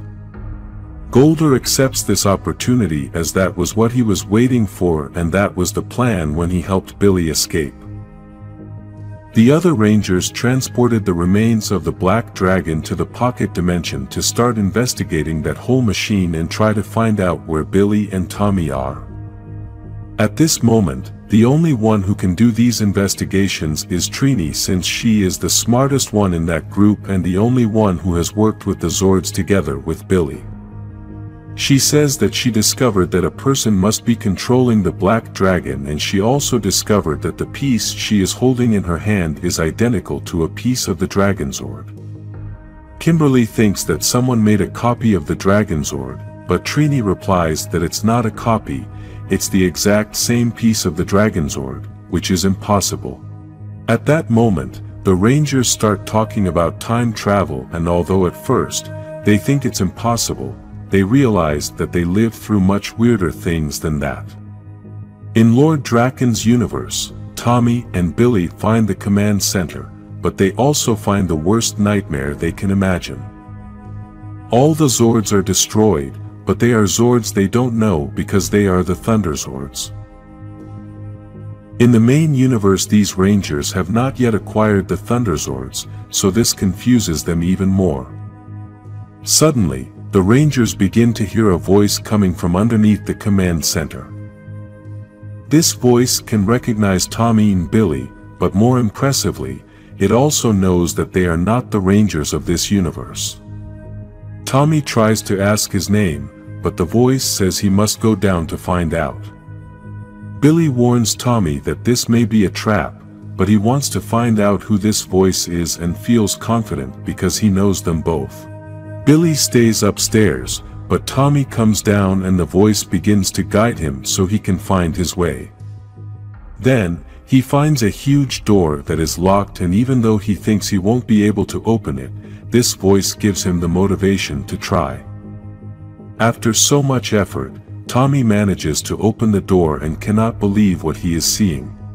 This voice comes from a sword called Saba that Tommy did not know since he had not yet obtained the power of the White Ranger. Tommy can't believe that a sword can talk, but Saba tells him that this is obvious since she is the only sword that talks. Billy is still very worried and yells at Tommy that he is coming down too. At that moment, several ships arrive that are looking for the Rangers and Saba warns them that they must leave. Unfortunately, Several officers surround them with guns pointed at them, and the Rangers have no escape. One of the ships opens its doors and Lord Drakkon starts to come out, who begins to congratulate Tommy and Billy for having succeeded. He then welcomes them both to his world and says that this is a better world, but says that their time in that world is going to be short. Tommy recognizes that Lord Drakkon is the leader of this universe, so he tells him that he doesn't plan to kneel before him, and then tells him that he doesn't know who he is dealing with. Lord Drakkon very calmly responds to Tommy by telling him that he does know who he is, since after all he is only an inferior version of himself.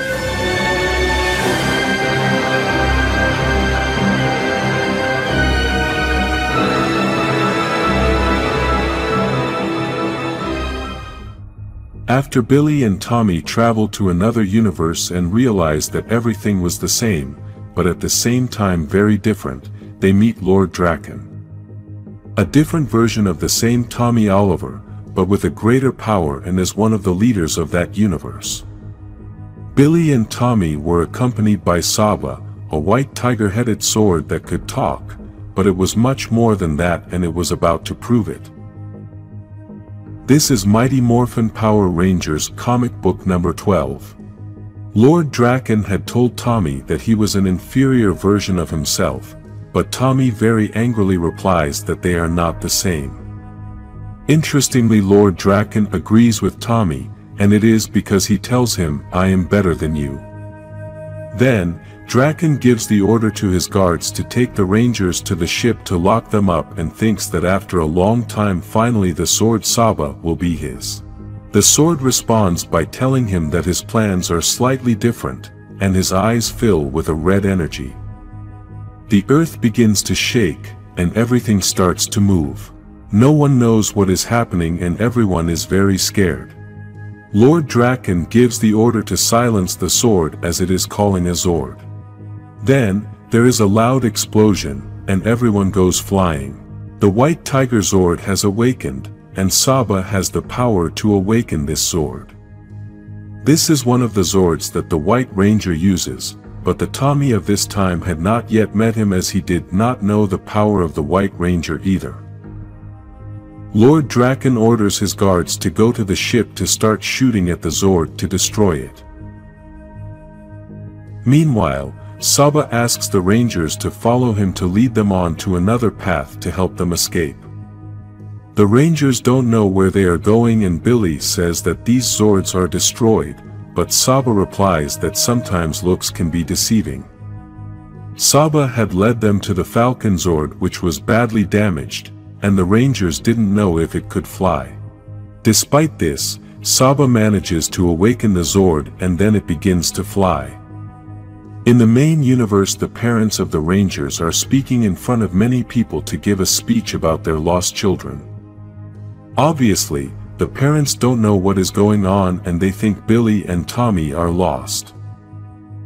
At Rita's new command center, she enters next to Golder, and everyone else is excited by his arrival. Rita sits on her throne and tells Golder that he can now realize that the Black Dragon's efforts paid off. She also says that even though they couldn't keep the Zords, at least they managed to take the command center away from the Rangers, and now Zordon is gone. In addition to this, Tommy and Billy are in the Black Dragon world, and now the Rangers are weaker, so it's time to attack to keep applying pressure. Then, Finster presents his new project and says that it is the most ambitious so far, but it requires things that only Golder can give him. Golder is very confused and doesn't understand what they need from him. Rita responds with a smile, assuming Golder is very innocent, and tells him that she wants a better Golder. In the other universe, we can see that the Rangers are still traveling in the Falcon along with Saba, but then they land in a forest much further north. The Zord needs a full night's rest in order to recharge his energy, since he was deactivated for so long. Saba tells the Rangers that he made sure this forest is part of the Coinless, a united resistance against Lord Drakkon, and they must join that resistance. Tommy stops Saba as he thinks they know nothing about this resistance and the sword wants them to join that group. Billy agrees with Tommy and tells Saba that they don't know anything about him either, or about the Falcon Zord. They don't even know anything about this universe. He also tells him that they are grateful to him for saving them from Lord Drakkon, but they still need a better explanation of everything that has happened. Saba agrees with Billy's request, so he tells the Rangers that he is going to tell them everything that happened, since he assumes that many things are the same in their universe, but there are things that are completely different. It all starts with the arrival of the Green Ranger. Just like in the other universe, Tommy got his powers in a different way than the other Rangers. Rita had given the Green Ranger powers to Tommy Oliver, but then Jason managed to destroy Rita's spell by destroying the sword Tommy had. At this point, Tommy could make decisions for himself, and in this universe, he chose to walk away from the Rangers. In this other universe, Rita took another approach. She said the world needed to be destroyed and then remade. Tommy chose to be loyal to Rita and help her in all her plans for world domination. Together they began to destroy cities, and the leaders gave up their power as some people supported Rita's actions. Every day more and more cities fell under the control of the Empress. They even normalized their rules and began to accept her rule. Due to all the support she received from the people, her power grew and she began to plan her last attack. Zordon's last hope was to create a new ranger, the most powerful ranger ever, and his powers came from all that was good in the world. Jason was the logical choice for him to use the powers of the white light, so the whole process began on the day everyone knows as the eve of the fall of the Rangers. On that day, allies arrived from other planets to form an army to protect the process. The war began and everyone was in that place to battle it out with every last drop of sweat. The Rangers had little time, so the process had to be accelerated, but unfortunately, they did not have enough time and the war caught up with them. The Green Ranger managed to get into the command center to stop the process.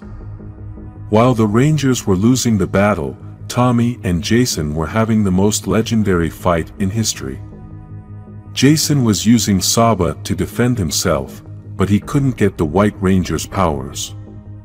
Tommy was giving him the opportunity to surrender and join Rita's army, but obviously Jason refused. Suddenly, everyone stopped the fight, and no one could believe what they were seeing. A new ranger had been created and another ranger had fallen. Tommy Oliver had joined the powers of the Green Ranger and the new power of the White Ranger to transform himself into a new ranger, and at that moment everyone witnessed the birth of Lord Drakkon. This was the beginning of the end of this universe. After having told all this story, Saba says that he was designed to be the White Ranger's sidekick, but since Jason fell, Zordon did everything he could to keep the sword from falling into Tommy's hands. Saba is Zordon's last sidekick and had been left in hibernation to be awakened only by someone pure. Saba tells them that they are both pure and that is why he was able to awaken, but despite this Tommy does not feel that way as he thinks he can become like Lord Drakkon. At that moment, they hear a voice, and an energy traps them. Trini and Aisha had arrived at that place. Apparently, they were very angry because the Rangers were in that place and for having woken up a Zord that was dead.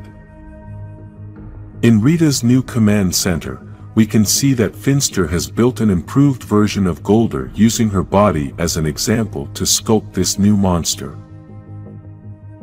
Finster is impressed with Golder's great physique, but Golder gets mad at Finster because he thinks he can build a better monster. Rita interrupts the conversation and tells Golder that this is what collaboration is all about. Golder kneels to greet the Empress, but she asks him to stand up, so Finster doesn't make a mistake with the sculpture.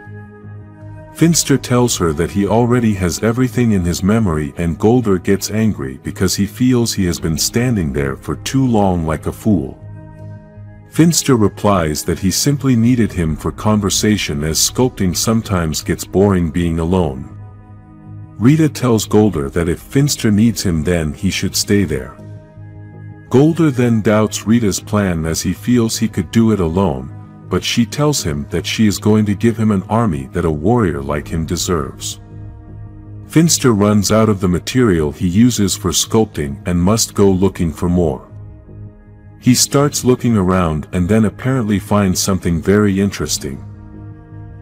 In the other universe, the Rangers are still tied up as the Coinless don't trust them. We already know that the man accompanying the Coinless is Bulk, who has a gun pointed at Tommy and Billy. The Coinless don't want to believe the version given by the Rangers. They even tell Saban that this is something Drakkon could do to send spies. They also begin to doubt Saban and says that possibly Drakkon could have built it up to say everything it has said so far. The Rangers want to prove that they are telling the truth, but the Coinless tell them that believing them is not up to them, and at that moment, Zack appears saying that it is up to him.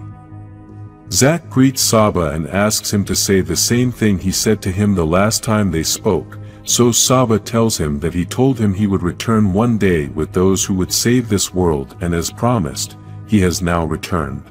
Zack decides to trust them, so he asks the others to release them and take them inside. Now we can see the inside of the Coinless base, and above you can see the Mastodon logo. There are many people living in this place and small makeshift rooms are seen everywhere. Zack tells the Rangers to go shower and get ready as they have a lot to do. Trini is still wary of all this, but Zack tells her that he has decided to trust Saban, and after all this time they need her to be right. Billy then tries to ask Trini if she is okay, but she replies a bit distantly and tells him that she is not the same Trini he knows. At Lord Drakkon's command center, the soldiers are giving the report that they have failed to find the Rangers, but Drakkon replies that it doesn't matter since he knows where they went.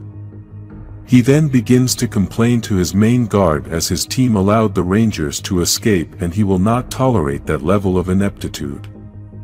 Because of this, he revokes his powers and appoints another new officer to hand over those powers to him.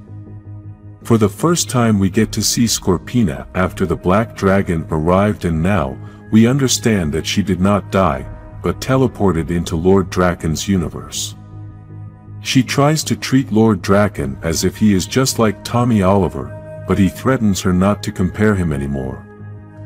He also tells her that he will keep trying to find a way to bring her back to his universe, and they will also help the Rita of that universe to conquer everything as they did here. Lord Drakkon already suspects that the Rangers joined the Coinless, so he feels that they will soon be able to destroy all their enemies at once. Now we get to see the huge army Lord Drakkon has, and then we see that Skull is inside that army as an infiltrator.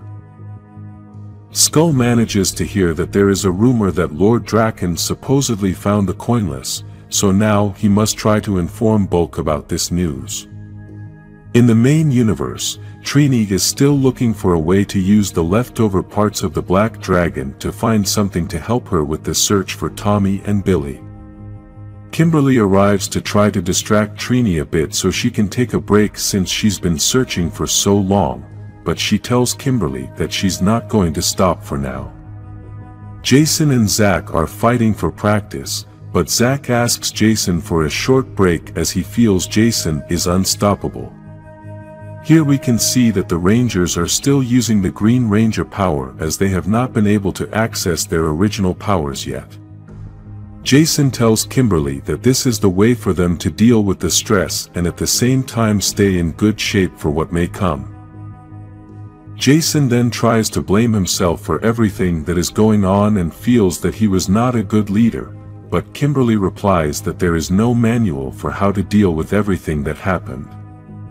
Then they both start talking about the possible relationship she and Tommy may have, but she doesn't know if starting that relationship was too stupid with everything that has happened. Jason tries to give her words of motivation and Kimberly tells him that's why he's the leader. Just then the Rangers hear Alpha 5's voice saying he has news. He then tells them that he has found a weakness in Rita's command center and there is a way for them to retake the command center to regain their powers. In the other universe, Billy has found a photograph of the Blue Ranger from that universe in which he reflects that he has passed away. He then begins to ask Trini about how that death happened and she tells him that Billy died a hero because he saved her life. Zack begins to tell Tommy everything that happened to Lord Drakkon and tells him that he took on the Rangers one by one, but in the end, they couldn't hold out long enough. Drakkon took all the coins of power from him, but Zack managed to kick Drakkon to take away his sword, and at that moment is when Saban told him that he was going to come back someday with those who would save this world. Zack and Tommy continue talking, but Bulk interrupts them to give them the news that Lord Drakkon already knows everything and is planning an attack. Zack then tells him that it's too late because the ships are already there. In the main universe, the Rangers are still listening to the plan that Alpha 5 has, and Jason tries to summarize everything to give orders to the other Rangers. He also says that they're going to take back the base, but they're also going to take back Billy's coin, which the Black Dragon had taken from him to use as energy to control the Zords. Alpha says he's very excited, but then we see that it's not really Alpha talking. Finster has reprogrammed the robot's head to send a message to the Rangers. This was what Finster had found when he went to get the sculpting material, and with this plan they could lure the Rangers to the new base to destroy them with Golder's new army. The Rangers are already inside Rita's new command center, guided by Alpha 5's voice, not knowing that it is actually Finster who is using the robot head to communicate with the Rangers and lead them into a trap. Because of this, the Rangers are very confident. They even tell Alpha that if the plan doesn't work then they won't be able to get out of there, and this is obviously exactly what Rita wants. Finster and Rita try to use words that Alpha would commonly use to make the Rangers feel confident, and it is working for them. Alpha tells them that he is very excited to see them, but they are possibly not that excited, and that is because the Rangers have already arrived at the trap. Golder's new army was waiting for them, and we can see that they are many monsters just like Golder, but with some differences. These monsters created by Finster using Golder's anatomy are improved, and you can see that they are all bigger. Previously, Golder has caused a lot of problems for the Rangers, so imagine the problem the Rangers have now with all these giant copies of Golder. In the other universe the war had just started and all of Lord Drakkon's soldiers arrived to attack the Coinless group. Some soldiers try to destroy the invisible force field, while Zack tries to start organizing the whole operation to try to defend against Lord Drakkon's troops. The soldiers already managed to breach the force field, so Trini asks Billy to go to the shield generator to get it working again, as that breach may continue to grow and the soldiers would manage to get the war tanks in. Billy is surprised as the Coinless didn't trust him and Tommy, but he is still willing to help. Some guns have been damaged, and they must go to reset them, but the road to those guns is filled with Drakkon soldiers. Tommy offers to go reset the weapons and has a plan that includes Saban, so Zack gives him permission to go. In the main universe, the Rangers start the battle with the clones, and no matter what they do, more and more clones keep appearing. The Rangers are confused and Finster tries to explain to them through Alpha's voice. He tells them that these clones have all Golder's abilities but have none of the flaws. The Rangers try to play with Golder's mind by saying that they don't know if he agrees to this plan, but Golder tells them that he serves his Empress however she wants. Because they are monsters created by Finster, the Rangers think they can easily destroy them, but unfortunately, the monsters repair all the damage done and the Rangers no longer know what to do. Fortunately, Kimberly has an idea and asks Zack to help her destroy the roof of the place to escape through that part. The rocks crush several clones, so the Rangers have a chance to escape, but Rita already had a plan for this. Outside that place there were more clones, but these clones were giants, so the Rangers need the Zords to be able to fight them. In the other universe, Drakkon soldiers are still trying to get into the coinless shelter, but Zack, along with several people, start shooting at them so they can't get through. Zack tries to give words of motivation to his soldiers so that they do not give up and fight for their home. The battle is very difficult, both groups are attacking hard and do not want to give up. Unfortunately, Drakkon's soldiers are winning the battle, but Zack doesn't give up and keeps trying to motivate his soldiers. Then, he is surprised as someone unexpected appears. Scorpina arrived with several soldiers dressed as the Red Ranger and tells Zack that he doesn't have the victory in his hands. Elsewhere is Tommy along with other soldiers to try to get to the damaged weapons to reset them, but they are attacked by Drakkon's ships. Tommy asks Saba to execute the plan they had agreed upon, and Saba tells him that it was already there. Saba was referring to the Falcon Zord, which appeared to attack Drakkon's ships, and then Tommy entered the Zord to begin his attack.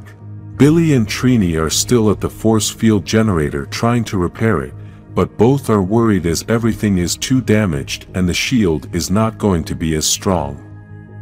They must think of another solution, and Trini mentions that they must continue to protect the relic. Billy wants to know what the relic is, and Trini shows him the Blue Ranger Morpher. She tells him that the Billy from that universe saved her and also gave him the Morpher to protect him from Lord Drakkon. The Rangers think that, if Lord Drakkon gets this Morpher, then all hope is going to end. In the main universe, the Rangers are already inside their Zords ready to start the battle with the giant clones.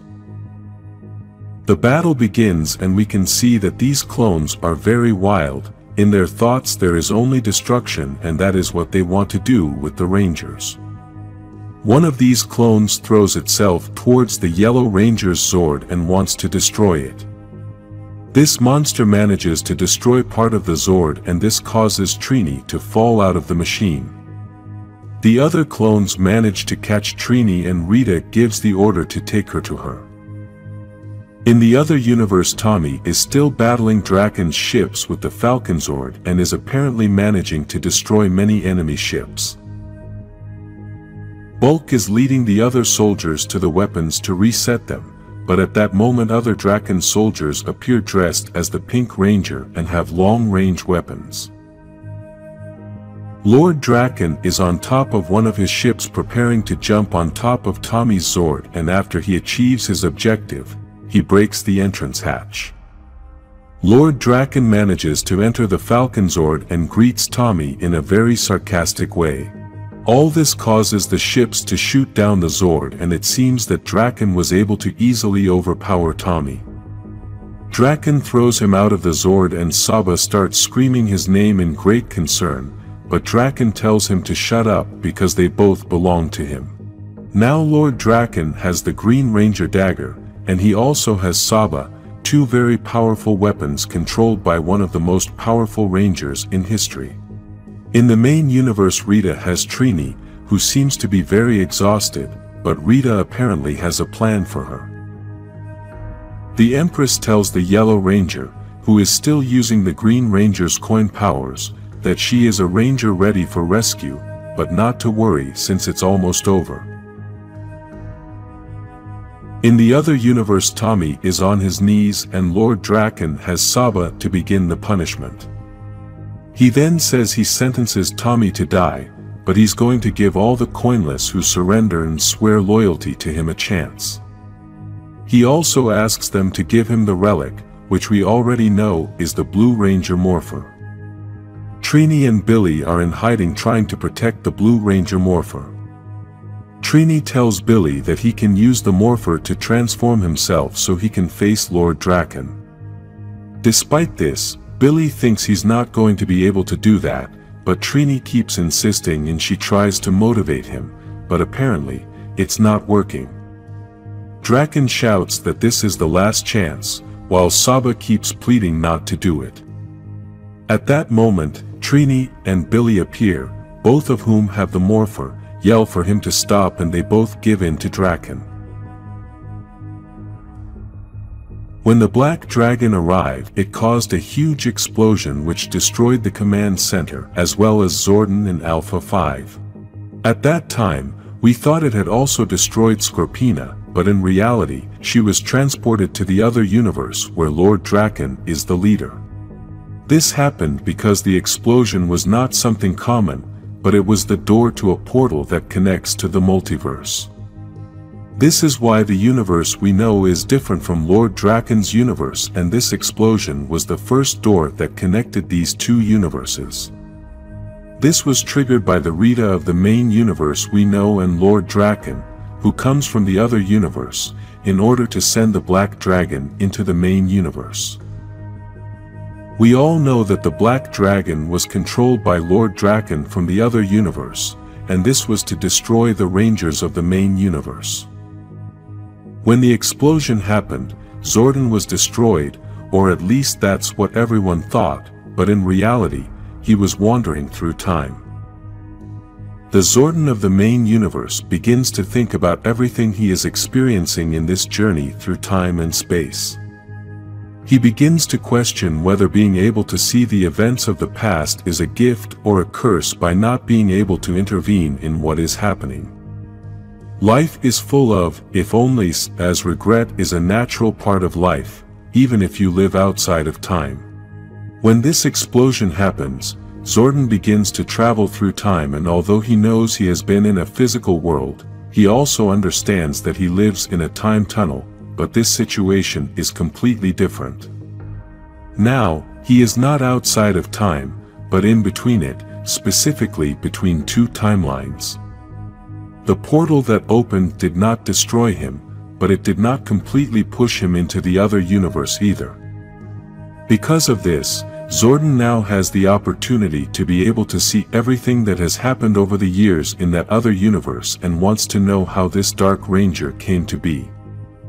In these first images we can see how Lord Drakkon was controlling the Black Dragon from his universe and was threatening the Rangers of the main universe.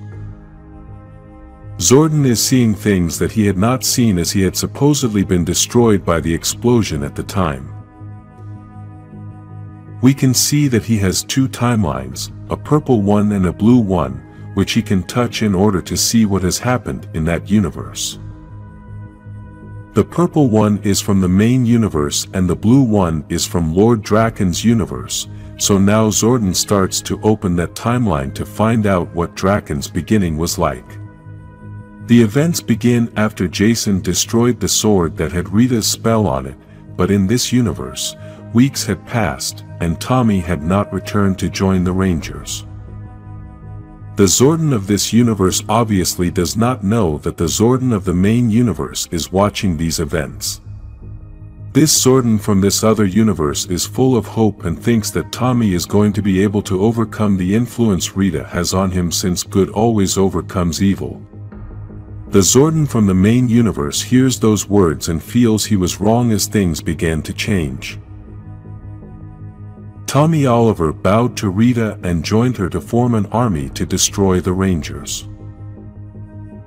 Zordon keeps looking at all these events through the timeline window and feels very sad about what Tommy from that universe did. In that other universe, Zordon still had hope that there was good in Tommy, but despite this he had to continue to help the Rangers in the great battle. Because of this, he sought out new Zords and new allies, which were also being destroyed by Tommy. One of these allies was Ninja, who created Saban together with the Zords of the White Light Power. The more the Zordon of the main universe saw the events of this other universe, the more he believed that this Tommy was not worth believing in. This was the day Tommy had defeated Jason and combined his Green Ranger powers with the new White Light powers. This one took over Saban, which was telling Tommy that he was wrong, but Tommy told the saber that it could only speak on his command. He then told Zordon that he was giving him one last chance to surrender and swear allegiance to him, otherwise he was going to finish him off. Tommy had poisoned Zordon chronologically, meaning he had poisoned him through time and space using some kind of magic. In this way he is going to detach Zordon from time and space so that he can die alone in the void. Zordon tells him, "There is still good in you, Tommy, you don't have to do this." Drakkon gets very angry and tells him that his name is not Tommy, then launches his power at Zordon. This causes Zordon to detach from time and space, sending him somewhere else to die. What Drakkon didn't know was that in that same place was the other Zordon from the main universe, and they both met there. They are both confused, but quickly understand the situation and begin to talk about everything that Zordon from the main universe has seen from the other universe. This Zordon from the main universe says he doesn't know what to think about everything he's seen since in his world Tommy Oliver joined the Power Rangers. The other Zordon says that's excellent, but then starts to take his last breaths. Zordon from the main universe asks him if he wants to say anything, but the other Zordon just tells him that he simply doesn't regret anything. Zordon from the main universe does not understand this, as he thinks that believing in Tommy ruined everything in that other universe. The other Zordon with his dying breaths says that sometimes things don't turn out the way we want them to, but he believes that good will triumph over evil in the end, even if it's not the way we initially believed. He then tells him that everything that has happened in his world has brought him here and apparently will bring others from the main universe into his universe as well. At the end he advises Zordon from the main universe to continue to have faith in the Power Rangers and to also remain true to his beliefs, as there is nobility in them, even when they don't produce the outcome he expects. He then takes his leave and explodes in an explosion of light that engulfs everything around him. In this way, Zordon of the main universe was able to see his own death, even though he was the Zordon of another universe. Then, Zordon from the main universe begins to lose the effects of the portal that brought him to that place and begins to drift away from the timelines. At the same time, he begins to hear a voice calling his name. This voice came from Saba, who was using her connection to the grid to keep Zordon in that plane of space-time, and that is why he returned near the timelines of both universes. At first Saba thought that this was the Zordon from her universe, but then she realizes that this was a different Zordon. Saba feels guilty for not arriving in time to save the Zordon she knows, but this other Zordon tells her that they can still save her universe. He tells him that in the future Rangers from his universe will arrive in the other universe, including another Tommy Oliver. Saba says that, if Zordon trusts this other Tommy, then he's going to trust him too. We then get to witness what Zack had narrated, the event when Lord Drakkon took his morpher from him, but he was able to kick it away and saved Saba. At that point, the saber begins to tell Zack that he is leaving, but that someday he is going to return with those who will save the world. What Zack didn't know is that this was a message from the Zordon of the main universe who was using Saba to send him that message. After this, Zack would spend several years building defenses and fighting Lord Drakkon. Saba would go into hiding until the day Billy and Tommy arrived to give the world a new hope. At that time, Zordon learns that sometimes, if only, doesn't always mean something good. Earlier, Lord Drakkon was about to take Tommy's life, but Billy arrived to surrender and give him the Blue Ranger's morpher. Before he surrenders, Billy wants to tell Drakkon some things, and at the same time we start to see that in the main universe Rita has Trini captured. Rita starts to tell him that he should accept the fact that it is the end for her and all her friends so that everything will be easier. In the other universe, Billy starts explaining to Drakkon that he was there when the Black Dragon started altering the Rangers' powers.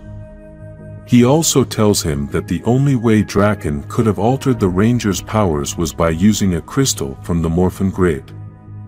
In the other universe, Rita continues to try to discourage Trini by telling her that her Goldars are going to destroy everything.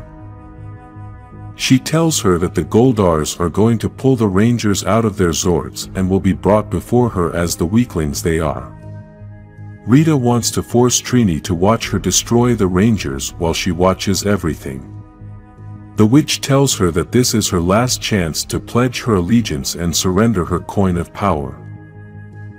In the other universe, Billy goes on to explain to Lord Drakkon that he realized that this universe's Trini used the same technology as the Black Dragon to build the shield generators.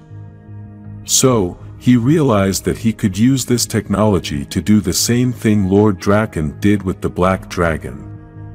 In the main universe, Trini starts attacking the Goldars and tells Rita that the thing that blocks the Rangers' teleportation only works on them, but apparently doesn't work on other things.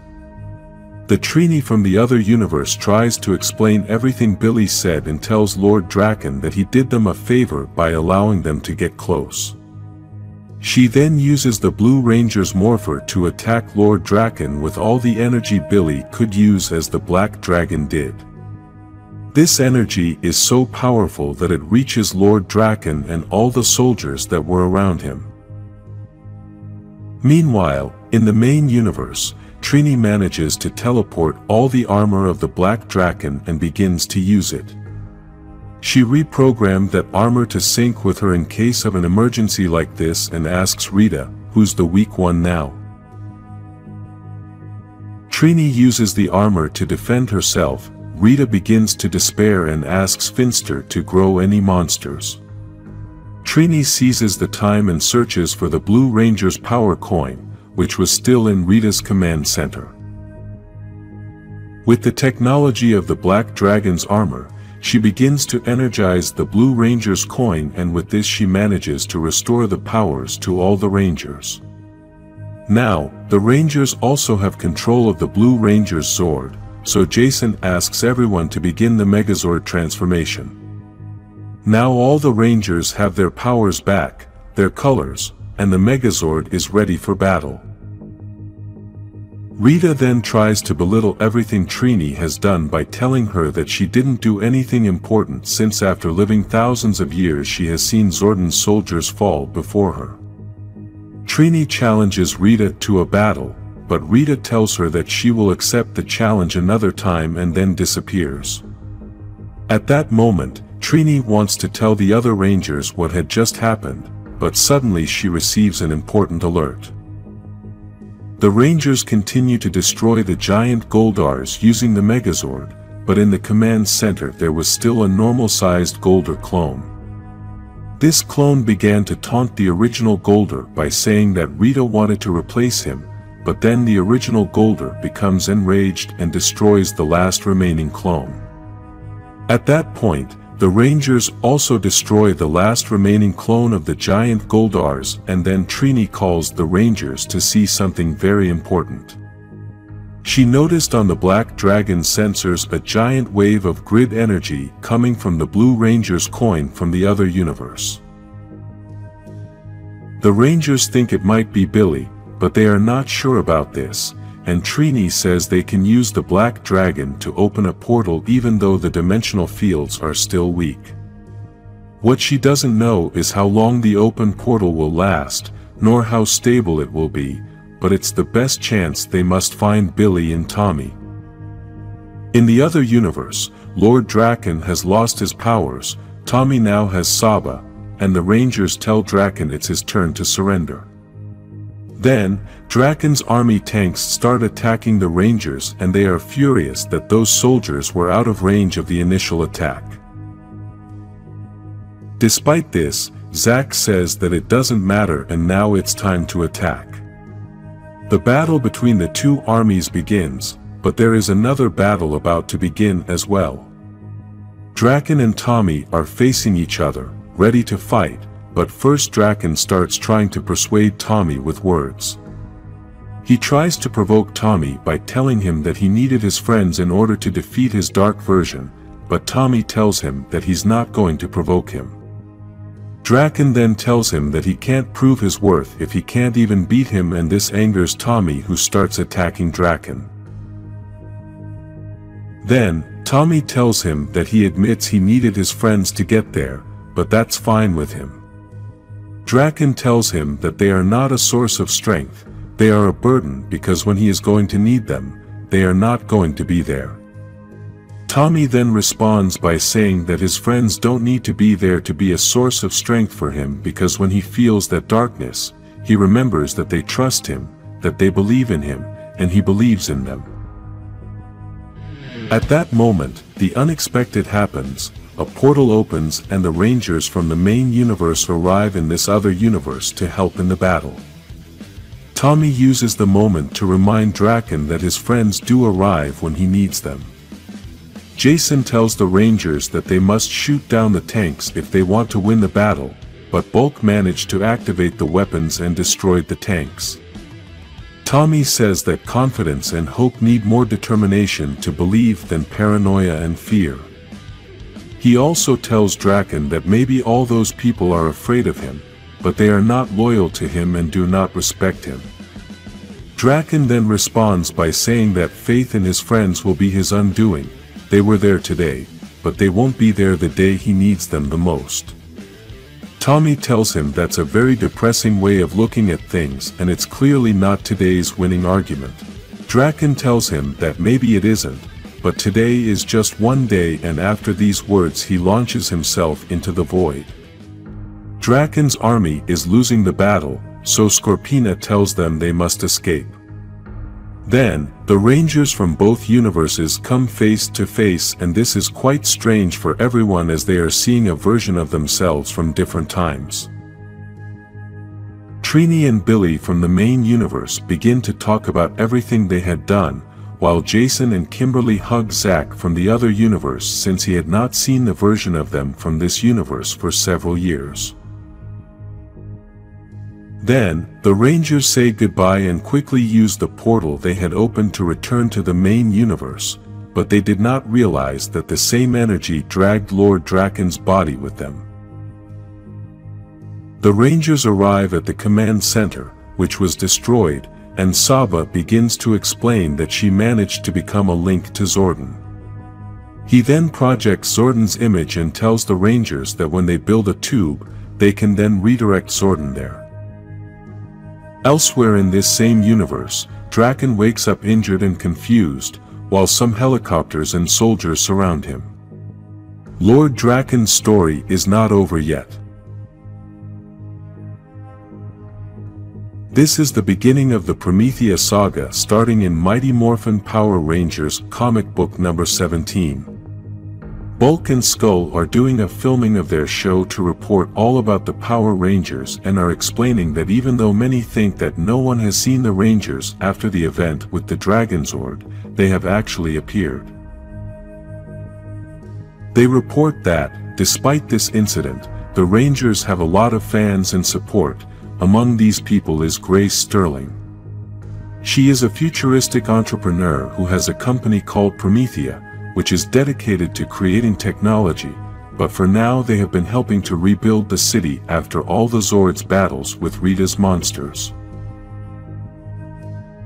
In a TV interview, Grace explains that now that Rita is not attacking the city, it has given Promethea time to focus on all the new developments they have been creating. The Power Rangers saved the world, and now Grace wants to make it a better place. We then see that Kimberly and Trini are on another planet. Apparently, they are trying to escape and are carrying something in their hand. This escape is very dangerous as they are being shot at by laser beams, and it is possible that whatever they are carrying in that bag is something very important. Then we see the monsters that are shooting at them, and the leader of these creatures is called Zosma.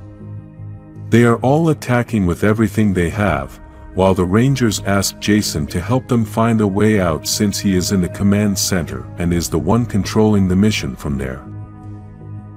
Jason tells them that they must go to the edge of the city for the teleportation to work and asks Alpha 5, who is controlling the Pink Ranger's Zord, to look for them in that part of the city to get them out of there. On Earth are the other Rangers trying to stop a tornado using the Zords, but at the same time they are trying to get all the people out of that place. Jason is also helping them with that mission, so he is trying to run 2 missions at the same time on 2 different planets. Meanwhile, on planet Tarmac 4, Kimberly and Trini tell Jason that that place is like a maze, so they need a way out, and Jason gives them instructions on how to get out of there. On Earth, Tommy, Billy, and Zach are still trying to save people from the tornado, but apparently, it's a very complicated mission. Jason asks Billy to tell them the way they can stop the tornado, and he tells the Rangers that they should freeze the air directly in the tornado's path. Zach prepares his Zord since he can freeze the air with it, but it must be anchored firmly to the ground, so the tornado won't blow it away. Jason tries to warn Kimberly and Trini of an explosion, but he is too late, and the Rangers almost lose their lives. Zach begins to feel the strong winds from the tornado and doesn't know how long he can withstand the winds. Jason asks Zach to hold on and at the same time tells Alpha that Kimberly and Trini need an emergency evacuation now. The creatures from planet Tarmac are about to engage the Rangers, and Zach keeps trying to freeze the air from the tornado, but the winds are too strong. Jason keeps asking Zach to resist and then gives the order to Alpha to help the Rangers. The Rangers begin to fight the creatures on the planet, and at that moment Alpha arrives to help them. Zach was also able to stop the tornado by freezing all the air, and then Kimberly and Trini grabbed onto the pterodactyl to escape. These have been 2 very complicated missions, but the Rangers let Jason know that they are all okay, and, in the meantime, he is relieved at the command center. Jason has had to fulfill Zordon's role while he is gone, so this is very stressful for everyone. Now, all the Rangers gather in the command center to talk about the missions, and Trini begins to explain what they were doing on that planet. She and Kimberly were in search of Zordon's staff, which the creatures from that other planet had stolen, and now the Rangers got it back. Zosma was obviously not happy that something was stolen from him, but the Rangers know that it did not belong to him. Using this staff, now Saba along with Alpha can bring Zordon back, as the sword has maintained a link to Zordon through the Morphin grid. They needed a physical link to him, and Zordon's genetics are in his staff. Kimberly thought they would be back to normal, but Zach tells her that now that Rita is gone, they've been able to help people instead of having to fight monsters, so that's better than normal. Saba and Alpha congratulate the Rangers on all the good work they've accomplished and ask him to give them time to work on Zordon's return. Now the Rangers have a day off after a long time, and everyone has their own plans. Jason offers them to train in the pocket dimension, but Zach says he has a family matter. Tommy and Billy are going to the gym, and Kimberly and Trini are going to be at home. Jason decides to stay at the command center to keep scanning the news for any dangers the Rangers need, so they all leave, and Jason is left alone. There is a lot of news all over the world, and at the same time Jason also scans Rita's palace on the moon. Apparently, all this work has Jason very stressed, and the other Rangers start to notice. Since Billy and Tommy were in the coinless world, they are now closer and both train hard to the point of exhaustion. Despite this, they both feel that Lord Drakkon and the otherworldly Billy would have tried harder training, so they go back to training again. Kimberly is having a conversation with her mother about the fights she has with her father, and she thinks they can work everything out. Although Kimberly thinks that the problem is very simple to solve, her mother tells her that she can go back to talking to Matthew, and this makes her very angry. Meanwhile, Trini searches through her to-read list and starts reading Grace Sterling's autobiography. At the same time, she is watching TV, but despite all this she is very bored and receives a call from Kimberly to ask her out. The two sit down in the pterodactyl to talk and realize that they are having a very relaxing time. They try to understand the life they lead, as it is difficult to return to normal after having had missions traveling to other planets and other dimensions. They also talk about what is happening to Jason, as Kimberly thinks he is very serious, but Trini feels he has always been that way. Zack returns to the command center and finds Jason asleep, so he advises him to go get some rest. At that moment, they receive an alert about an earthquake in Dubai, and people are afraid that a very famous big building there may collapse. Jason calls the Rangers to get ready to go and help in this earthquake, and then we can see that they use the Megazord and the Dragonzord to hold the building. It is because of these types of situations that Jason has not been able to detach himself from the command center, as he feels that these things can happen at any time. The Rangers celebrate victory for preventing the destruction of the building, but receive a message from Grace Sterling telling them that their downtime is about to end, as she wants to have a very serious conversation with them.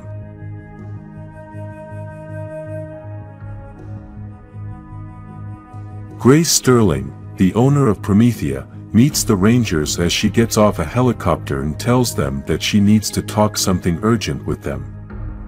She also says that since she was in Dubai, it occurred to her that she could take the opportunity to talk to them in person since they were in that very place. She then explains to them that there are two airline pilots who got lost near a place that is hidden due to a dense fog, and they have not been able to get communication with them. That strange place does not appear on any map and seems to be invisible to the naked eye. Billy says that the fog is like an illusion to deceive, and then Grace shows them that there are strange creatures in that place, but the Rangers manage to identify that one of those creatures is Finster. This is why Grace wanted to inform the Rangers, as she thinks that this situation is not at the level of the government and the Rangers are the most suitable to take care of everything. After this conversation, the Rangers decide to teleport to this strange place and discover that all the architecture is a combination of the 18th century and the medieval era. Another very peculiar detail is that even though all the architecture is very old, everything looks as if it is new, and this increases the curiosity of the Rangers.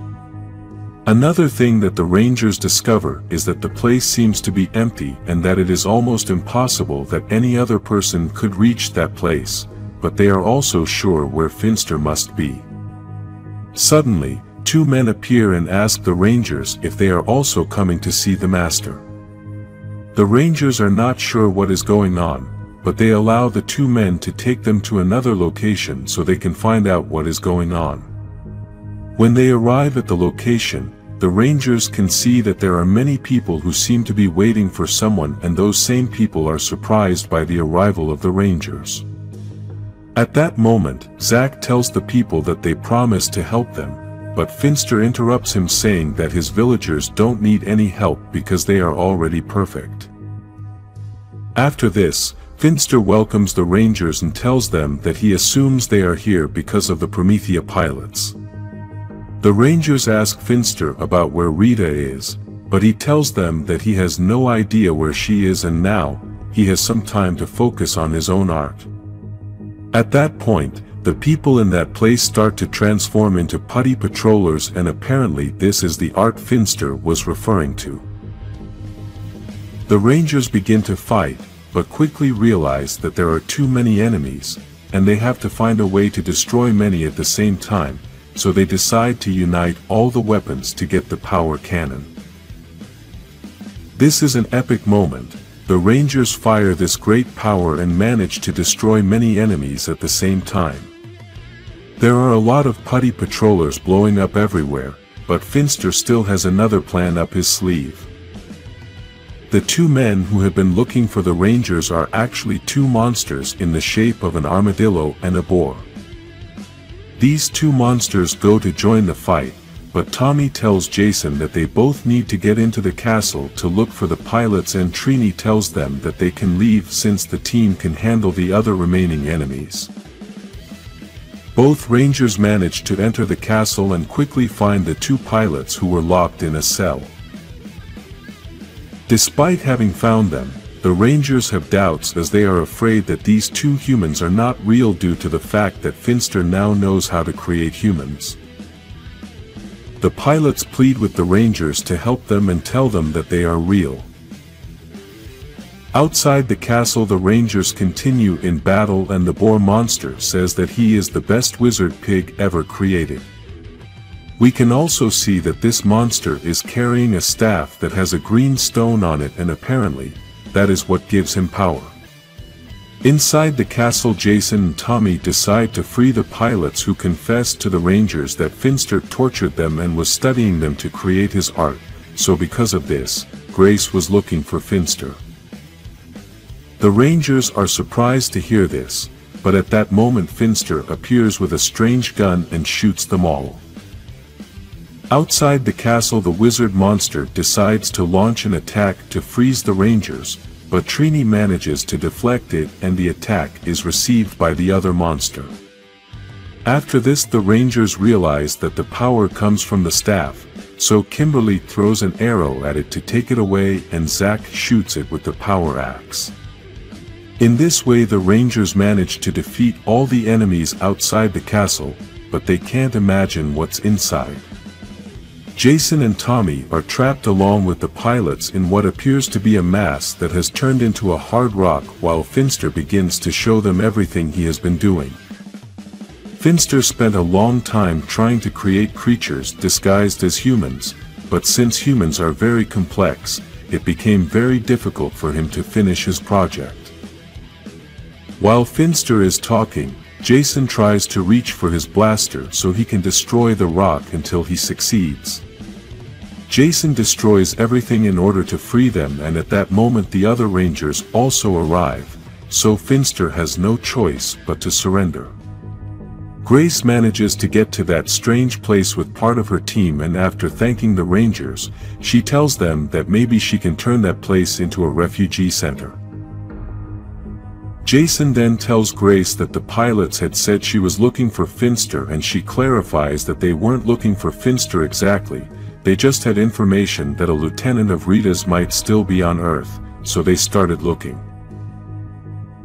Grace takes advantage of the moment to extend an invitation to the Rangers to be part of their team, since with all the reach she has in the world, she can tip off the Rangers so they can solve other situations like these. Even though this seems like a great offer, Jason decides to turn it down and tells Grace that the Rangers are independent, plus it's not a good idea to include civilians in this. Still, Grace tells him that the invitation will always be open, and after that the Rangers say goodbye. At the command center, the Rangers use a pocket dimension so Alpha and Saba can work on trying to bring Zordon back. In the same place they hold Finster as a prisoner, who tries to persuade Saba and Alpha, but Saba orders him to shut up.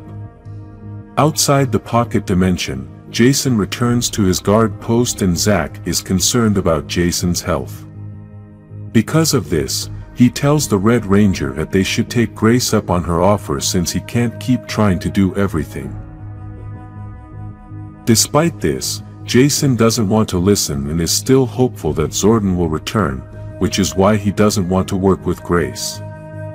Zack continues to insist that they should consider Grace's offer because, if Zordon doesn't return, then all of Prometheus' technology will help them find hidden missions like it did with Finster. At that moment, the alarm sounds and both Rangers begin to see on the screen the news about a monster that started as a human and then transformed. With this, the Rangers confirm that there must be more of Finster's creatures, and it will be very difficult to find them since they won't know if they are real humans or disguised monsters. In Spain, there is a man walking quietly down the street, and all around there are many people as they are in a very populated city.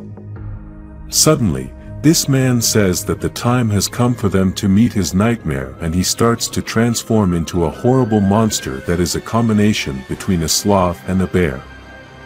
These combinations between animals are very important, as this may depend on the powers and attacks used by the beast. The new monster begins to destroy the entire city, and people try to run for their lives. In a coffee shop in Angel Grove is Kimberly having breakfast with her father, and she tells him that she senses something is going on, as it doesn't seem like a casual breakfast. Her father confesses to her that this is true and that he simply wanted to meet with her to give her the good news that he is marrying his new bride. In past stories we had already seen that Kimberly's parents had a lot of marital problems and were always fighting, so apparently, they were already divorced. Kimberly didn't take the news about her father's remarriage very well, and even though she told him that she was happy, she doesn't really seem to be. At the same place Tommy shows up, and Kimberly's father understands that there is some kind of relationship between Tommy and Kimberly. Because of this, he invites Tommy to sit with them, but it is noticed that Tommy is a little shy.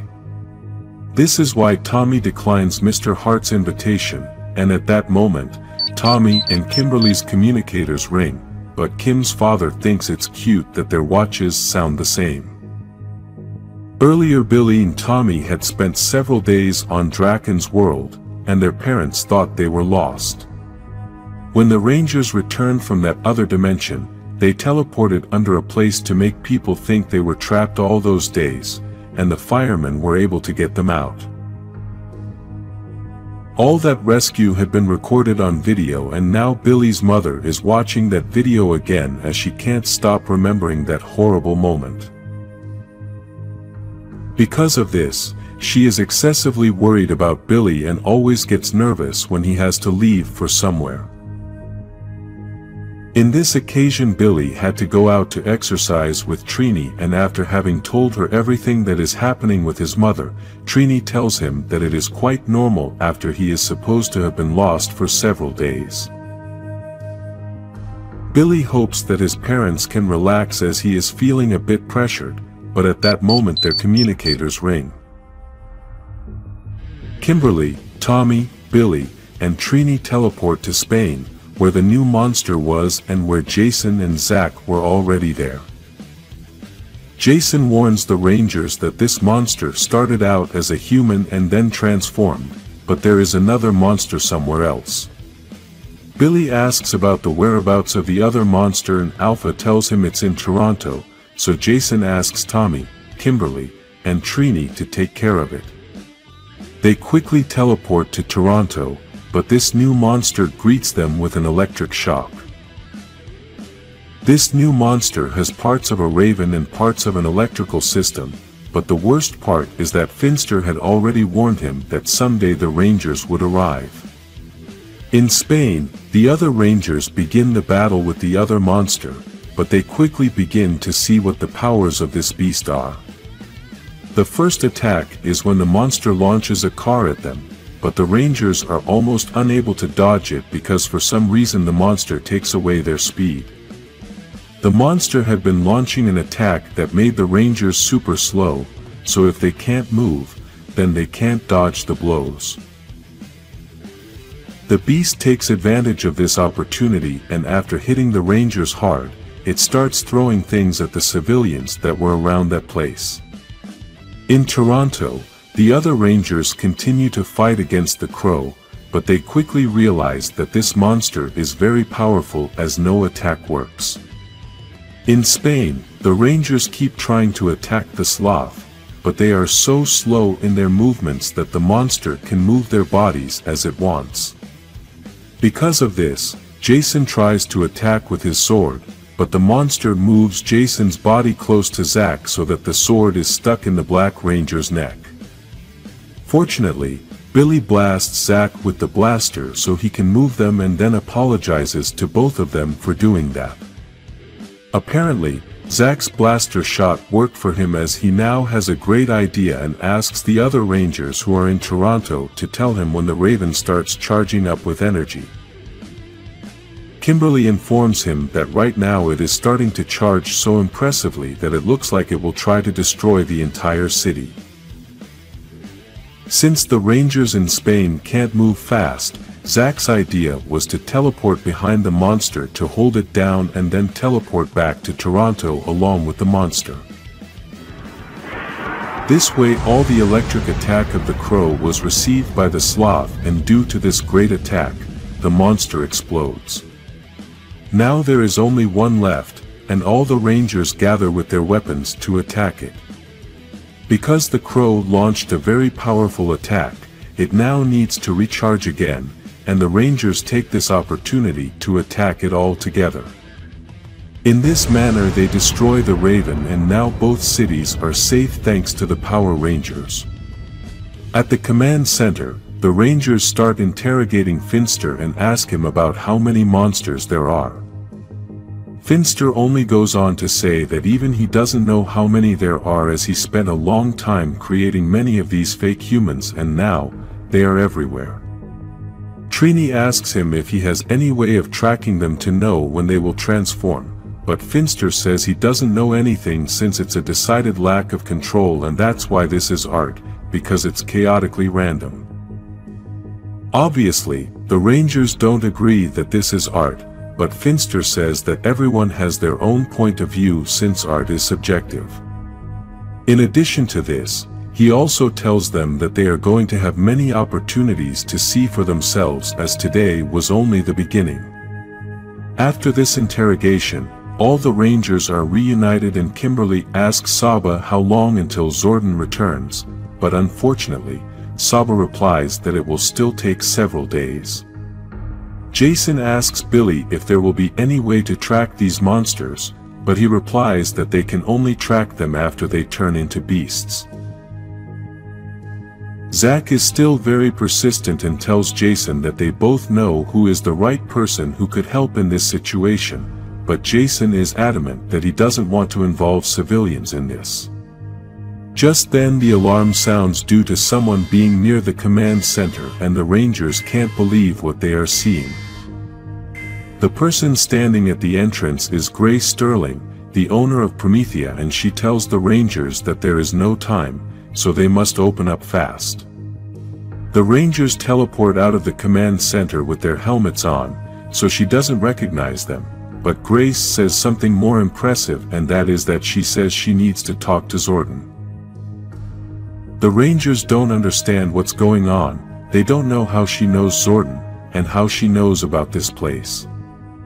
On top of this, she greets Alpha as if they have been friends for a long time and tells the Rangers that she knows everything for a simple reason. Jason asks her for that simple reason, and Grace replies that she was the Red Ranger.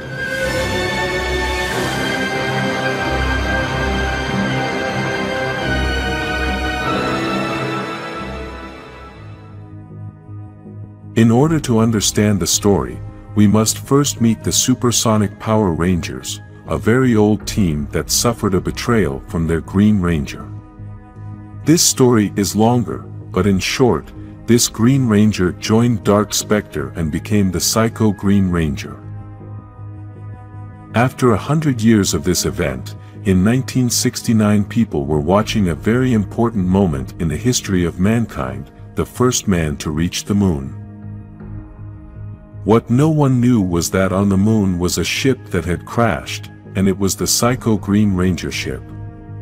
This ship was in hibernation, and because humans were nearby, the ship was able to detect them.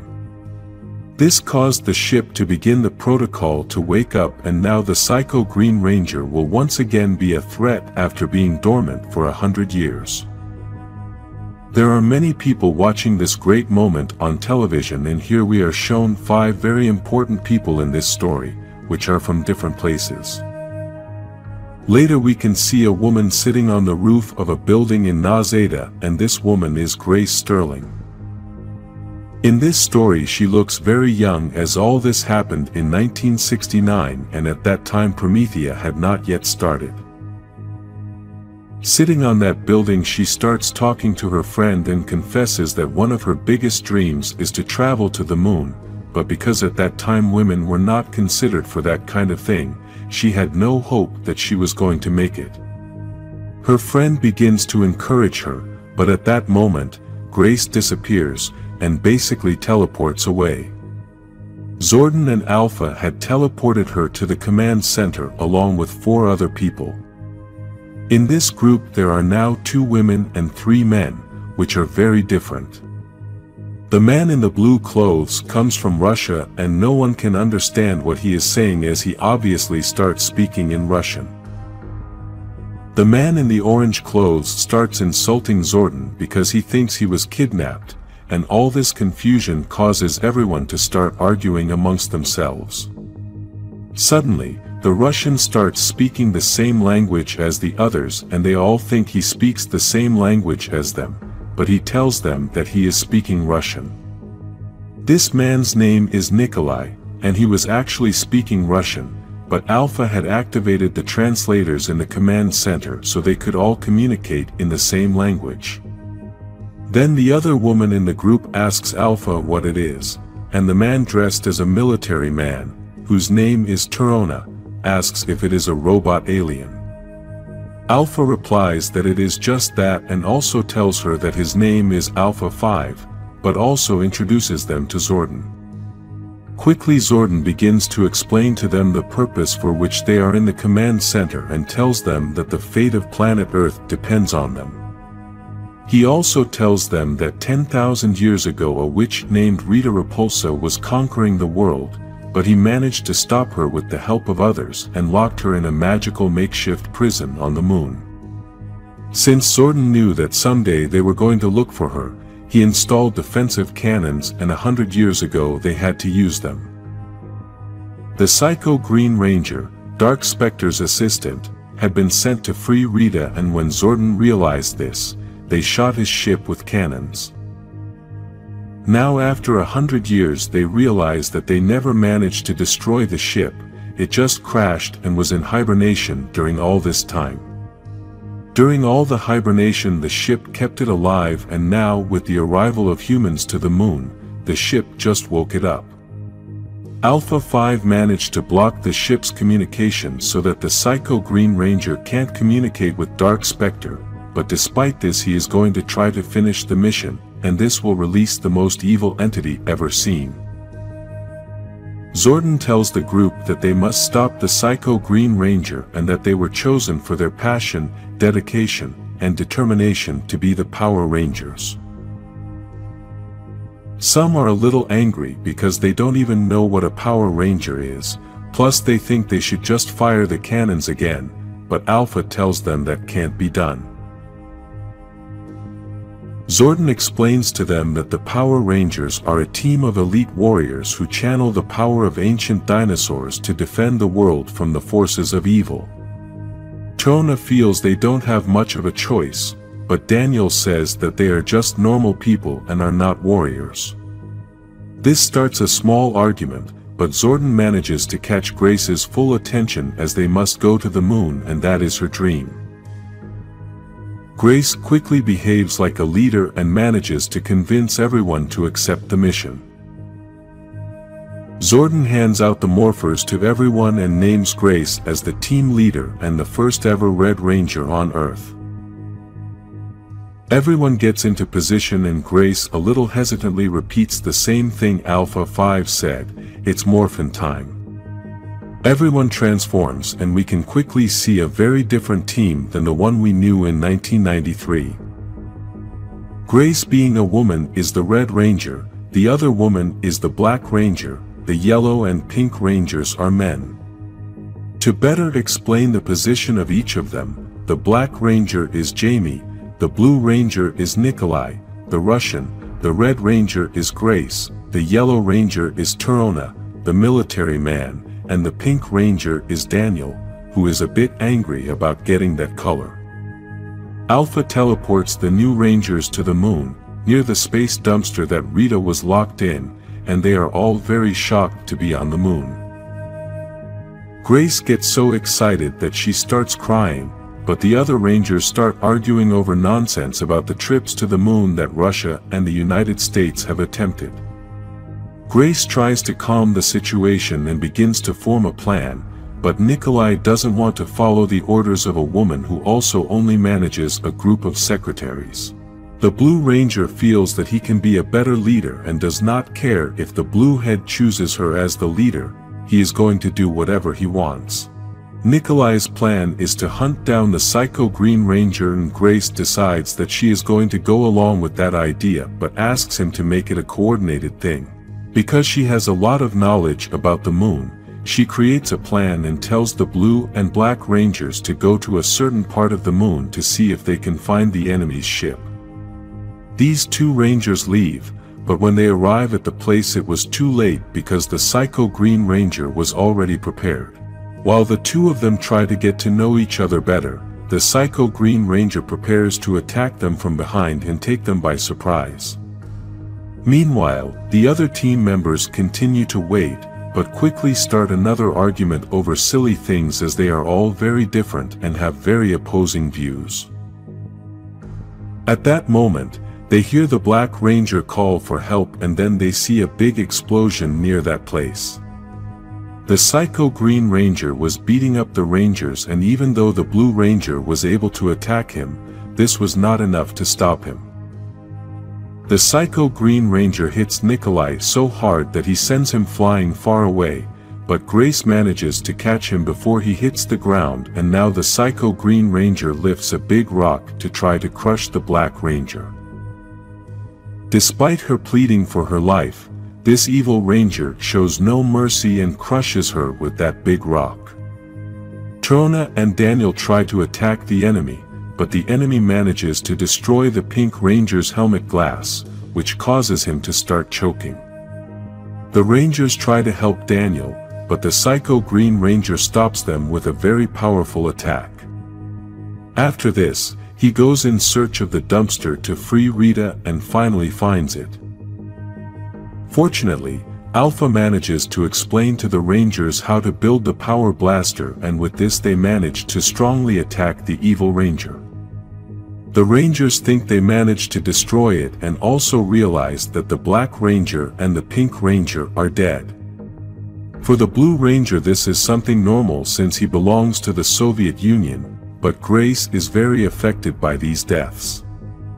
At that moment, a green energy begins to appear, and the Psycho Green Ranger is transformed into a giant monster.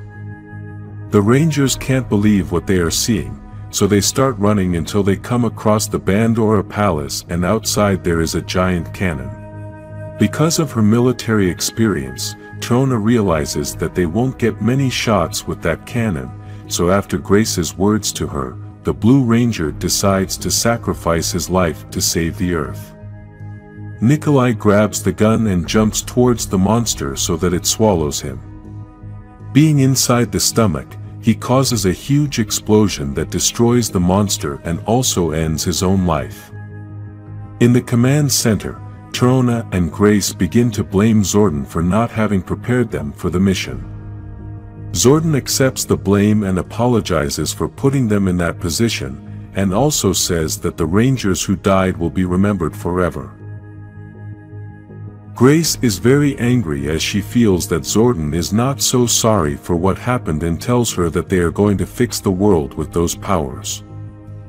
Then, Zordon disappoints them when he tells them that they are not going to keep the powers since the world is not in danger, but Grace and Trona try to explain that they could end the war. Despite this, Zordon tells them that they should be proud that they succeeded in the mission, but it is not their duty to interfere in the affairs of humanity.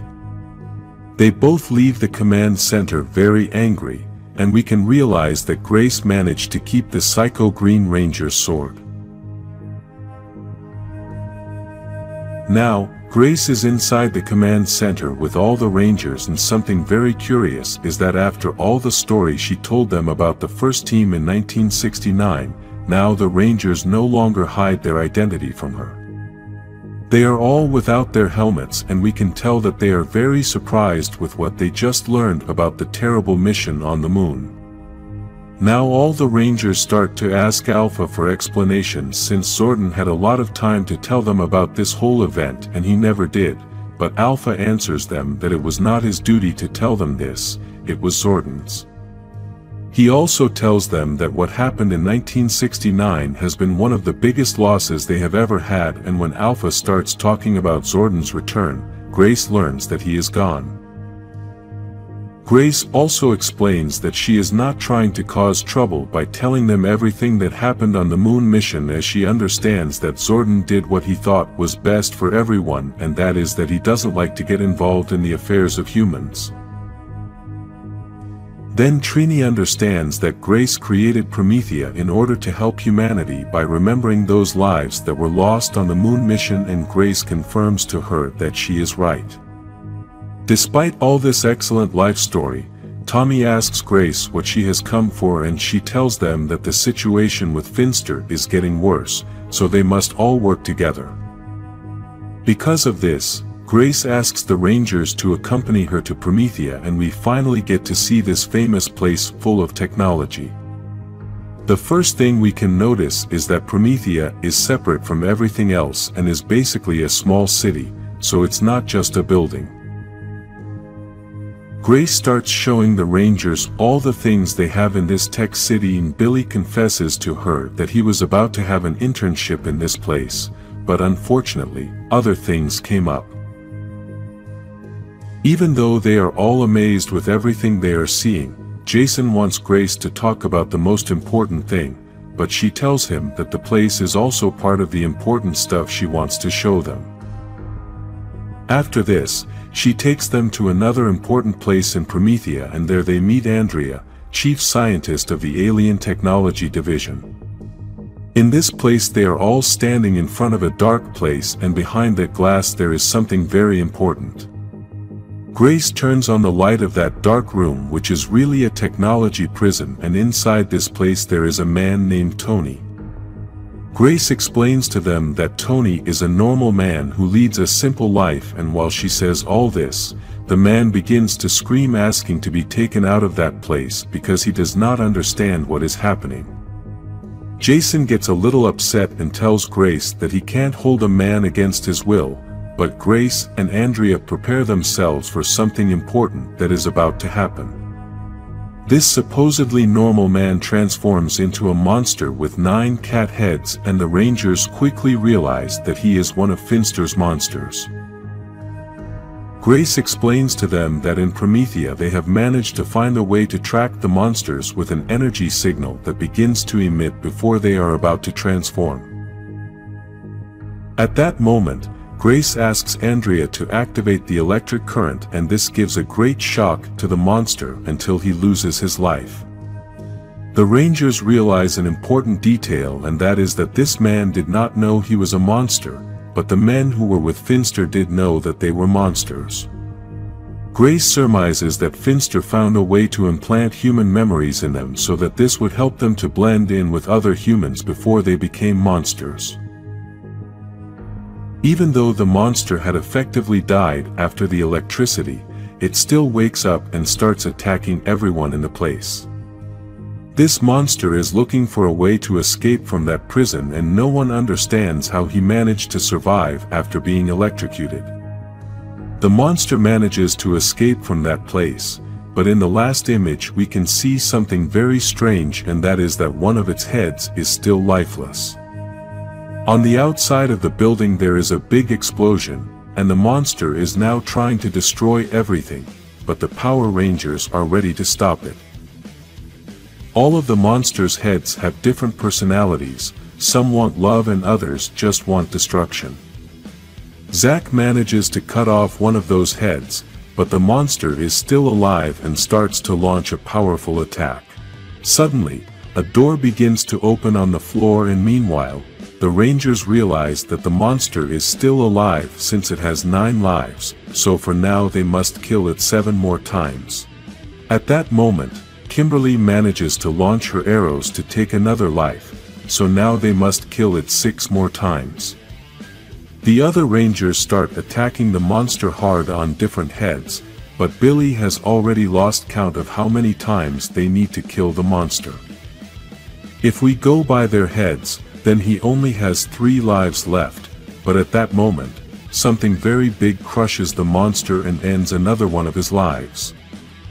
What had stepped on the monster was a giant robot that Grace built in Promethea. Basically, it's almost like having your own Megazord. We can notice that this monster has a very different style, and you can tell that it is built in a place full of human technology.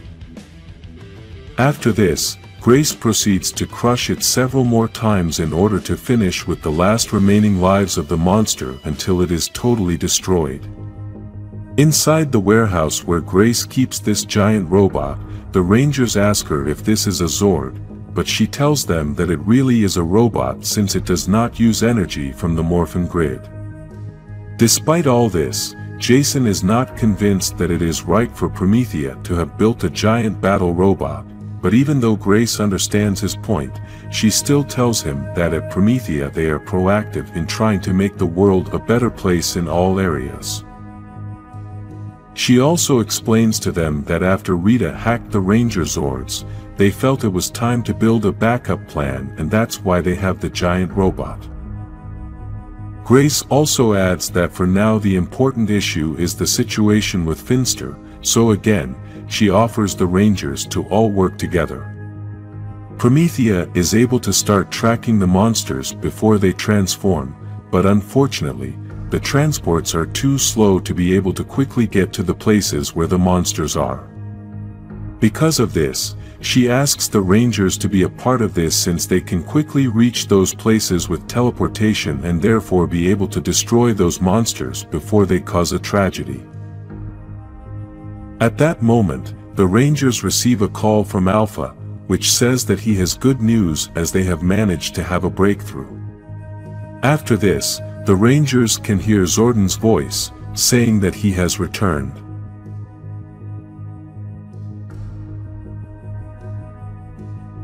In a place far away in space we can see a very strange bar, which seems to have been created for villains and monsters.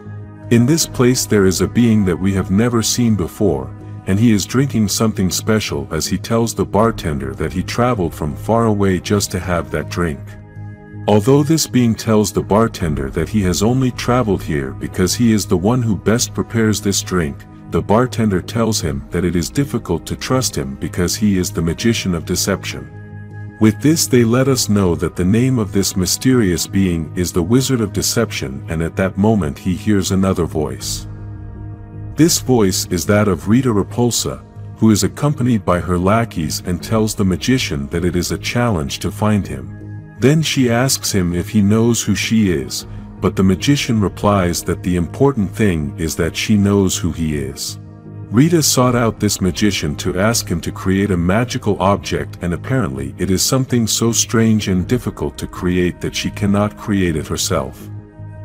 Rita already knew what this powerful wizard wanted, and so she brought it to him, but the Wizard of Deception could tell that this was going to be very complex magic. Rita's lackeys tell her that they have searched everywhere to find someone to do this magic, but everyone told her that they had to look for the Wizard of Deception. This magician tells Rita that what she has is not going to be enough to pay for this job, and then confesses to her that he really knows her. This is why the magician asks her that the only thing Rita can give him to pay for this job is to tell him the truth, the real reason why she needs this magic item. Rita begins to tell the magician the truth and confesses that she has failed. Rita has made a terrible mistake and is afraid of what will happen if she does not get back what she has lost.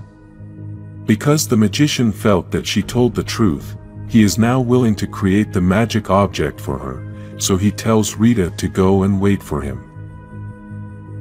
At the Ranger Command Center, everyone is very happy that Zordon has returned, and they begin to tell him many things that have happened in his absence. Zordon is happy to be back and explains to the Rangers that it was disorienting to be without any emotional or physical connection, so any hope of returning was just that, a hope. Even though they are all happy, they try to explain to Zordon everything that has happened, but he tells them that while he was wandering in time, he was able to see some things, plus Saban kept him informed.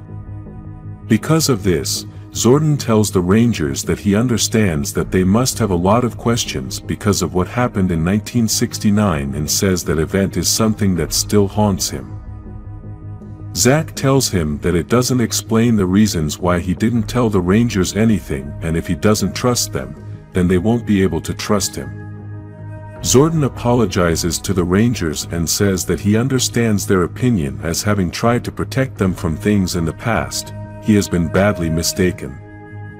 Then Zordon also told them that he has some doubts about the deal they are going to have with Grace, as he understands that Promethea has too much advanced technology, and that is something strange. Billy asks Zordon if he thinks that Promethea is using the Morphin grid as a power source, and Zordon tells him that maybe they are. He then also explains that Grace wants to make the world a better place, and the problem with that is that as much as they want to shape the course of human history, the Rangers are not designed to do that, but to defend and protect. Jason disagrees with this, since Zordon has chosen humans to be Power Rangers and humans are always looking to change the world, so he can't think that they won't use their powers to try to change everything. Zordon replies to her that the problem with what Grace is looking to do is that it can become a problem, as she is willing to take drastic measures. Saba also starts to give her opinion and basically says that decisive action definitely needs to be taken regarding Finster's monsters. Saba has an idea to be able to resolve this situation, but they still have to prepare for the worst. Jason then explains to Zordon that Grace has all the technology to be able to find the Finster's monsters, and that way they could put an end to the problem. Zordon tells him that if that is the direction he wants to go, then that is his choice, but advises him to be very careful. Now the Rangers are in Promethea, and we can see that they are all using their helmets to hide their identity. Tommy and Billy are working together, and Billy confesses to Tommy that it is very complicated to work with the helmet on, so Tommy gives him the idea of creating something that can block the security cameras. Billy is very happy with this idea, but he also tells Tommy that he can go talk to Trini and Kimberly, since they can give him more conversation. Trini and Kimberly are analyzing the body of the monster that had 9 cat heads, so they can find out more information about Finster's creations, and they both don't understand how Finster can give monsters personalities. Kimberly suggests that it's all magic, and Trini says that's precisely what scares her. The two then have a conversation about Kimberly's parents' divorce and her father's new girlfriend. She also mentions what happened with Tommy at the coffee shop, since her father invited him to sit with them. In the pocket dimension, Saba tries to have a conversation with Finster to convince him to take another direction by telling him that it is going to allow him to do what any artist wants to create. Finster is confused, as he has created before, but Saba clarifies that so far, he has only created what Rita has wanted and has not had the freedom to create what he wants. Saba's offer is for Finster to stay in this pocket dimension, since here he will be able to create whatever he wants with almost infinite energy, but he must stop the monsters he has created. Apparently, Finster didn't like the proposal very much, as he tells him that a creation is no good if it can't be appreciated. But Saba tells him that he thought art was purely about the act and not the audience. Finster tells him that not publishing your creations to an audience is not going to let you know their true value. Art is about the relationship between the creator and the audience. It is about the reaction provoked by the creation. Even though this site is awesome to be able to create anything, building just for the sake of building is boring. Besides, he can't control the monsters even if he wanted to, and the real reaction is the chaos that exists is the one you're not expecting. In Promethea, Jason is having a conversation with Grace in which she mentions that she has a lot of smart people working with her, and also says that Billy is brilliant. Then they both start talking about how hard it is to be a Red Ranger and all the weight that comes with it. Jason tells her how hard it has become for him to be in that position, and Grace tells him that he is slowly going to start being able to anticipate situations so that he can better resolve crisis. In addition to this, she also tells him that she will always be available to help him make the burden of being the Red Ranger lighter. At that moment, the alarm sounds and there is a person about to transform into a monster, so Jason asks all the Rangers to be ready to leave. Quickly, the Rangers teleport and Andrea is very surprised with this Ranger technology. Andrea asks Grace if this is a good start and she says yes, but then asks if the Rangers know what she is planning, but they don't know anything. Then Grace admits that when the time is perfect, they are going to find out, but for now there is a world to save. This is the final episode of the Promethea saga, and although it was a saga with little drama, it is the one that opens the way to the best Power Rangers saga of all time. The next saga is going to be the Shattered Grid, and in this last episode of Promethea we get to see how it all started. Finally, Rita arrives at her palace on the moon, but she realizes that everything has been destroyed by the Dragonzord. Despite all this destruction, Rita and her lackeys think it's not so bad, so she starts using her magic to rebuild everything. Rita has managed to make the palace look excellent, and best of all, she has her throne ready. Her lackeys quickly think that the next step is to plan a new attack, but she tells them not yet. The first task Rita wants to accomplish is to find Finster, but we all know he's in the pocket dimension of the Rangers Command Center and it's going to be impossible to get him out of there. In New York, the Rangers are fighting a new monster that Finster had built to transform from his human form to an animal-like monster. This time we can see that this monster looks like a giant sheep and has certain artifacts all over its body that seem to emit a rather loud sound. After the Rangers have defeated so many monsters, they are now starting to make jokes about the identity of this particular monster. They also want to give it a name, but Billy suggests that they should ask the monster since they almost always already have a name. This giant sheep is focused on broadcasting a message, and this message is to tell people about the reality of human conspiracies. At all times he is always repeating that they should listen to Sheeple's message, which is obviously his name. Because the Rangers want to stop this monster, the giant sheep gets angry because they think he will not be allowed to broadcast his message and attacks the Rangers with a lot of wool coming out of his body. The Rangers don't understand what is going on since obviously wool is not something that can hurt you, but what they didn't know was that this wool turns into little monster sheep that are a big army. In Promethea, Grace is overseeing the Battle of New York, and at that moment, another employee arrives to warn her that there is another monster in Vancouver. The problem with this new monster is that it has not yet transformed, and the satellites cannot pinpoint its specific location, but they managed to find an approximate location. Grace decides not to tell the Rangers anything for now since they are still in the battle in New York, so the Promethea team is going to try to take care of the Vancouver situation until the Rangers are done with the giant sheep. In the meantime, the Rangers are trying to destroy all these new little monsters, but it is a very complicated situation as the giant sheep continues to create more wool. This giant sheep uses his loud voice to order his little wool monsters to do what he wants. After trying to attack people, the monster now decides that all the wool should come back to him, and in this way, he manages to catch some people. The Rangers no longer know how to resolve this situation as they basically have to destroy an entire army, and this is very complicated. Billy quickly uses his intelligence to come up with a plan but doesn't give the Rangers much information and proceeds to call his Zord. Billy asks the Rangers to keep helping people so they can give him some time, but Jason asks him to explain the plan so they can help him better, so Billy proceeds to explain.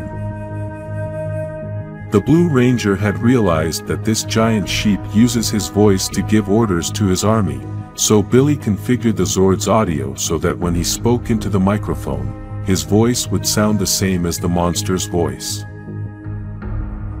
In this way, Billy gets the army to follow his orders, and the first thing he asks them to do is to free the people. The giant sheep can't believe what is happening, so he starts trying to stop the little monsters, but it doesn't work. After this, Billy orders the little monsters to attack him, but because he is using the voice of the giant sheep, the army attacks the monster. Billy manages to destroy the monster and at the same time destroys the army.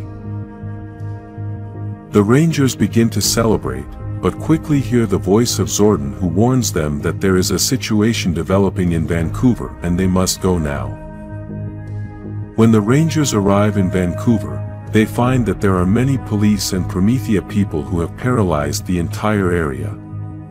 The people in this place are not allowed to leave on orders by the local police and basically also on orders from Grace. She had quarantined all these people with the help of the local government to scan each person and try to find the monster. Obviously, the Rangers are against all of this since Grace is holding these people against their will, but Grace defends herself by saying that this is what is necessary. After that, Jason asks Billy if he can upgrade Promethea's scanner technology to amplify the signal, but the Blue Ranger says that in order to accomplish this he must go to Prometheus. Grace gives Billy permission to enter Promethea and Trini decides to accompany him. Jason tries to make it clear to Grace that this cannot happen again, but she tells him that they must discuss all that later. In the meantime, they must take the scanners in order to end this situation quickly. In the pocket dimension of the command center, Finster begins to hear a voice and realizes it is Rita's voice. She was communicating with Finster through her magic and tells him that he has decided to waste his time playing games, but then asks him to come over right away. Even though we thought Finster had no way out of that place, he had a trick in store and used his glasses to create a portal to escape. At Promethea, Billy managed to build a better scanner and asks Trini to take him to Vancouver, but he is going to stay to build an additional scanner. After Trini leaves, Andrea starts talking to Billy, but she doesn't know his identity. She tries to find out who the Blue Ranger is and thinks that they possibly already knew each other. Within all that conversation, Billy mentions that he had noticed that a part of Promethea was consuming more energy than the other areas and he would like to know why they need so much energy in that part. Andrea just tells him that those are just corporate secrets and that even she doesn't know everything about Promethea. In Vancouver, the Rangers are still talking about everything Grace has done, and Tommy thinks that if she did this, then she is capable of doing anything.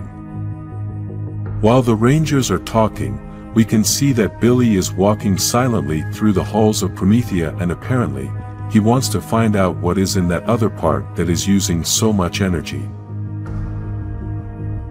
At the entrance of that place there are two guards who are guarding the door, and they tell Billy that even he doesn't have the authority to pass to that confidential place. Billy apologizes and walks away from the place, but in reality, he was only hiding and then teleporting into the secret place. He quickly hears a very familiar voice telling him that this is an excellent way to get through a door, and then Billy realizes that this voice is Lord Drakkon.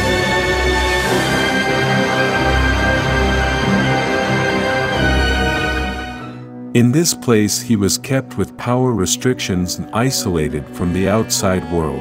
In addition, he had guards at the entrance so that no one could enter the cell. Even so, this did not prevent the entrance of an unexpected guest who came from the same universe as Drakkon and who knew all the mess he had made. That guest was Saban, the White Ranger's sword, who appeared to take advantage of the opportunity to kill him. Saban fails and releases Drakkon, who rips Saba's head off and uses what's left to teleport back to his universe. In the future, we can already see what Lord Drakkon is going to do in the present, as the Power Rangers Time Force team discovers a rift in space. Wes warns that the rift is also affecting other universes. The Rangers approach with the Megazord, but it is attracted and devastated by the energy of the rift. Because of this, the blue, green and yellow Rangers are swallowed by the rift. Wes tells Jen that she must go to the past to find the connection point where this originated. Jen knew that Wes would be swallowed by the rift along with the Megazord, but she had no choice and went to the past. Before she left, she could see the Megazord disappear with Wes on board, and suddenly a wraith of Lord Drakkon appears and tries to catch her, but cannot. In the present, Jason and Tommy confront Grace about not telling them that she had Lord Drakkon locked up. Lord Drakkon then travels to Ninja's house and convinces him to help him repair his connection to the Morphin grid. This happens in the universe we know, and at that time the Rangers had not yet met Ninja, but Lord Drakkon comes from another universe where time is more advanced, which is why Drakkon did know of the existence of Ninja and managed to convince him with lies, telling him that he came from the future, and in that future, they were friends. After passing several tests, Ninja repairs the power coin and then Drakkon leaves him unconscious. At the command center, Billy and Trini try to repair the Black Dragon in order to warn Coinless of Lord Drakkon's possible return. The Coinless are those Rangers and people who survived in Lord Drakkon's universe and came together to confront him and help others. This is why Billy and Trini were working hard to repair the Black Dragon to warn them, but they had to take a break. At that moment, Lord Drakkon infiltrates the command center and steals the green Chaos Crystal. This crystal is used by Rita to cross dimensions by accessing the Morphin grid and can only be charged with energy with the power of the Green Ranger. This is why after Lord Drakkon steals this crystal, he goes in search of Tommy to be able to charge the crystal and have enough energy to open portals. At that moment, in another place, Kimberly and Tommy had taken a break from all the problems that were happening and had decided to go to the movies. They were trying to talk about other things, but in their heads, there was only the question of how they were going to defeat Lord Drakkon. After arriving at the place where they were going to take different roads to go home, Tommy tries to kiss Kimberly, but she tells him that it is not the right time and they each go home. After walking away, Kimberly realizes that she did want the kiss and goes back to look for Tommy, but finds a bitter surprise. Lord Drakkon had appeared and pierced Tommy with Saba to fill the crystal with energy. Kimberly morphs and begins to fight Drakkon, but at that very moment, Jen, the Pink Ranger from the future, appears. Jen attacks Lord Drakkon with her weapon, but he opens a portal with the crystal and leaves. Kimberly tries to help Tommy and asks him to please not die. Tommy says his last words, but stops breathing. Regardless of Kimberly's desperate plea for help, Jen tells him that there was nothing left to do, he was already dead. This is just the beginning of the shattered grid, and all the things Lord Drakkon is about to do. Many other stories are connected to this multiversal event, and this is why we will continue to study this story of Lord Drakkon, who has returned to his universe and was able to reunite with Finster. Lord Drakkon had combined Finster with parts of Alpha 5 and made him his right-hand man and his only supposed friend. When they met, they hugged and began to discuss future plans, but Finster tells him that although he will help him in any way Drakkon wants, he still doesn't have all the solutions. Lord Drakkon tells him that he has the person who will have all the solutions, and at that moment he shows Ninja, who had him locked in a small crystal tube. Now Zordon gathers the other Rangers in the command center, and they all watch as Alpha covers Tommy with energy. The Rangers think that Tommy is still alive, and that Alpha is just trying to save him. At that moment, Zordon tells the Rangers that Tommy was dead. Each Ranger had a different reaction, and they didn't know what they were going to do with the body. In the end, they decide to leave him in the same place where he died so that the police could find him, and his mother could mourn his death. Several days later they have a funeral to say goodbye to Tommy, and we can see how Jason is suffering a lot. At that moment, Alpha warns that Jen had woken up since after the fight with Drakkon she had been unconscious for several days. When Jen wakes up, she explains to the Rangers who she was and where she comes from. She also explains to them what happened in her time and shows them something very important. Jen teaches the Rangers that they inspired more Rangers for many years and explains what the timeline of all the Rangers was like. Because of the event that had started with Tommy's death, the Morphin grid had tried to protect itself and changed the timeline and locked each Ranger team into a kind of pocket universe so as not to create paradoxes. She also explains that the rift she saw in her time started in this time with Tommy's death, as that is like a small fracture that over time gets bigger until it breaks, just as it happened in the future. Kimberly presents the idea of traveling to the past to stop Lord Drakkon from killing Tommy, but Jen tells her that she can no longer travel to the past because of the rift and that everything from the past is now sealed. In the Samurai Rangers Pocket Universe, Lauren is practicing new moves, and at that moment Lord Drakkon arrives with a large army.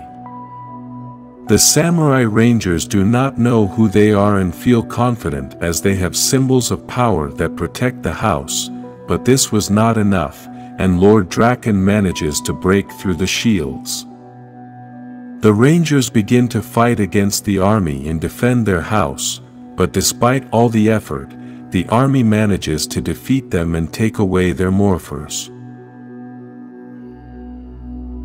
Lauren the Red Ranger manages to escape with the help of the Blue Ranger, and Lord Drakkon gives the order to look for her. In the midst of this chaos, Jen realizes that all this is happening, and thanks to Billy and Trini, they manage to repair and change certain things in the Black Dragon. Alpha was able to send them to that universe of the Samurai Rangers to help with the situation. The moment they arrive they notice the army and Zack wants to attack, but Jason tells him that they should be smart since that army managed to wipe out a team of Rangers. Jen realizes that there was one more Ranger and they managed to save Lauren before the army takes her out. Elsewhere, Drakkon is working with Finster on his new plan, a combination of the morphers he took from the Samurai Rangers. Although Finster was unsure, Lord Drakkon told him to start the process and, in the end, they achieved the result they wanted. Drakkon was filled with more power than before and with a new transformation. For this process they only needed one morpher, and Finster didn't know if they had to use all the other morphers of the samurai, but Drakkon tells him that thanks to Ninja he could understand that he doesn't need all the morphers, but one of each kind. The other morphers that are left over will be used with the whole army.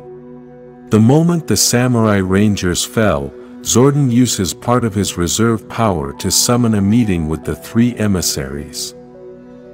By using his remaining power, Zordon will no longer be able to join the Morphin grid when he dies. After calling the meeting, the three emissaries arrive and Zordon begins to talk to them about the threat Lord Drakkon poses to everyone. Zordon asks them to talk to the Morphin Masters to disconnect Lord Drakkon from his power. The three emissaries tell Zordon that the Morphin Masters cannot get involved in human problems and cannot decide the fate of worlds. Zordon at that moment shows them all the achievements the Rangers have made and the great struggles they have gone through, as they have been warriors who have fought with courage and kindness. He also shows them how the Tommy Oliver from another dimension became Lord Drakkon and how he was affecting all the other dimensions with armies and death. Even with all that Zordon showed them, the emissaries thought that these problems were just a grain of sand and Zordon was seeing them as a mountain. They thought that the Rangers were going to be able to solve this problem alone and that the Morphin Masters did not have to be involved. Zordon pleads with them one last time, but they just tell Zordon that they were waiting for the day when he would join them in the Morphin grid, but now it is not going to be possible because he used his remaining power to call that meeting.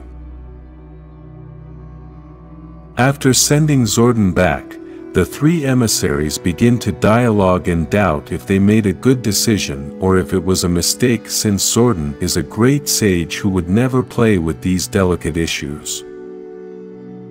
Lord Drakkon begins to invade all the pocket universes that have been created, and Jen realizes this. Alpha manages to make a connection so that Zordon can send a warning message to all the multiverses at the same time and tells them about what Lord Drakkon is doing.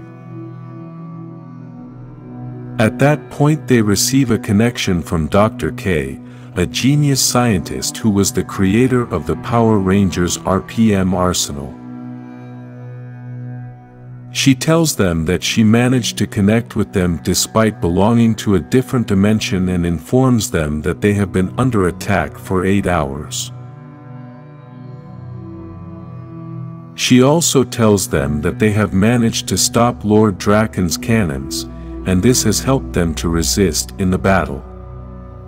Unfortunately, the connection is lost before she can help the Rangers of this dimension understand how to stop Lord Drakkon's cannons. Suddenly they receive a transmission from the Coinless and say they lost the base, but think they possibly have a way to stop Drakkon. The Rangers tell Alpha that they should go to Dr. K first so she can upgrade their morphers, but Alpha tells them that inside and outside of Corinthia they are blocking teleportation and could only manage to appear 15 kilometers away from there.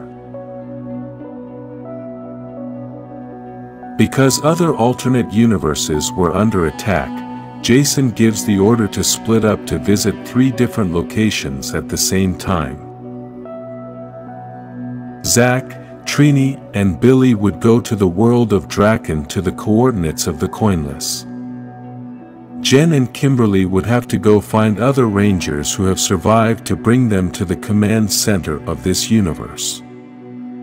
Jason and Lauren would go to Corinthia to find Dr. K to tell them how to stop Drakkon's cannons. Meanwhile, Drakkon from his base is dialoguing with Finster about all the morphers they have prepared to give more powers to Lord Drakkon at the same time. At that moment, Drakkon is remembering what happened in the Zeo Rangers universe. Drakkon had impersonated the Tommy from that universe and managed to obtain Adam's morpher without harming any Rangers. He also recalls conversations with Jason as he tells him how he feels about Tommy and how he has been a great example to the other Rangers. At the end, before leaving back to his base, Drakkon has a conversation with the real Tommy from that universe and tells him that he doesn't understand how the other Rangers idolize him and then murder him. This is something Lord Drakkon also tells Finster as he fails to understand what it is about Tommy that makes others love him. Finster tells him that love is something that should never make sense. At that moment, one of the soldiers arrives and tells Drakkon that Dr. K had discovered how to evade the cannons. Because of this event, Lord Drakkon decides to bring more reinforcements to Corinth, but this is to be after his transfer of power. Jason and Lauren arrive in Corinthia in a part of the desert, and then Jason calls the Rex to help them on the journey. On that trip, Jason and Lauren talk about their lives to get to know each other better and realize all that Lord Drakkon has damaged. In the world of the Coinless, Zack, Billy and Trini arrive in a destroyed world. At first, they couldn't recognize where they were because of the destruction, but then they realized they were in the Angel Grove juice bar. At that moment, the Coinless arrive and tell them that Skull was undercover for a long time inside Lord Drakkon's troops. Skull was able to see everything that was going on inside the base and realized that Ninja was being held under a spell. The Rangers of this universe don't know who Ninja is since they live in a later time than the Coinless, so they had not yet met Ninja. The Coinless explain who Ninja is and say that he is the key to defeating Drakkon. The mission is to save Ninja. Meanwhile in Corinthia, the RPM Ranger operators are battling against Lord Drakkon's army, who are now also samurai because of the morphers they have stolen. In the middle of the battle, a noise is heard, and it was Jason with the Zord coming to help the Rangers. Jason and Lauren manage to wipe out the few remaining soldiers and exit the Zord to meet up with Dr. K. The Ranger operators talk to Jason to find out who they are, but he tells them there is no time and tells Dr. K that they must take her to his dimension. Suddenly, Lord Drakkon appears with his new army, including the Psycho Rangers and several others. Now we can see a Lord Drakkon with a slightly different transformation, sporting some black parts.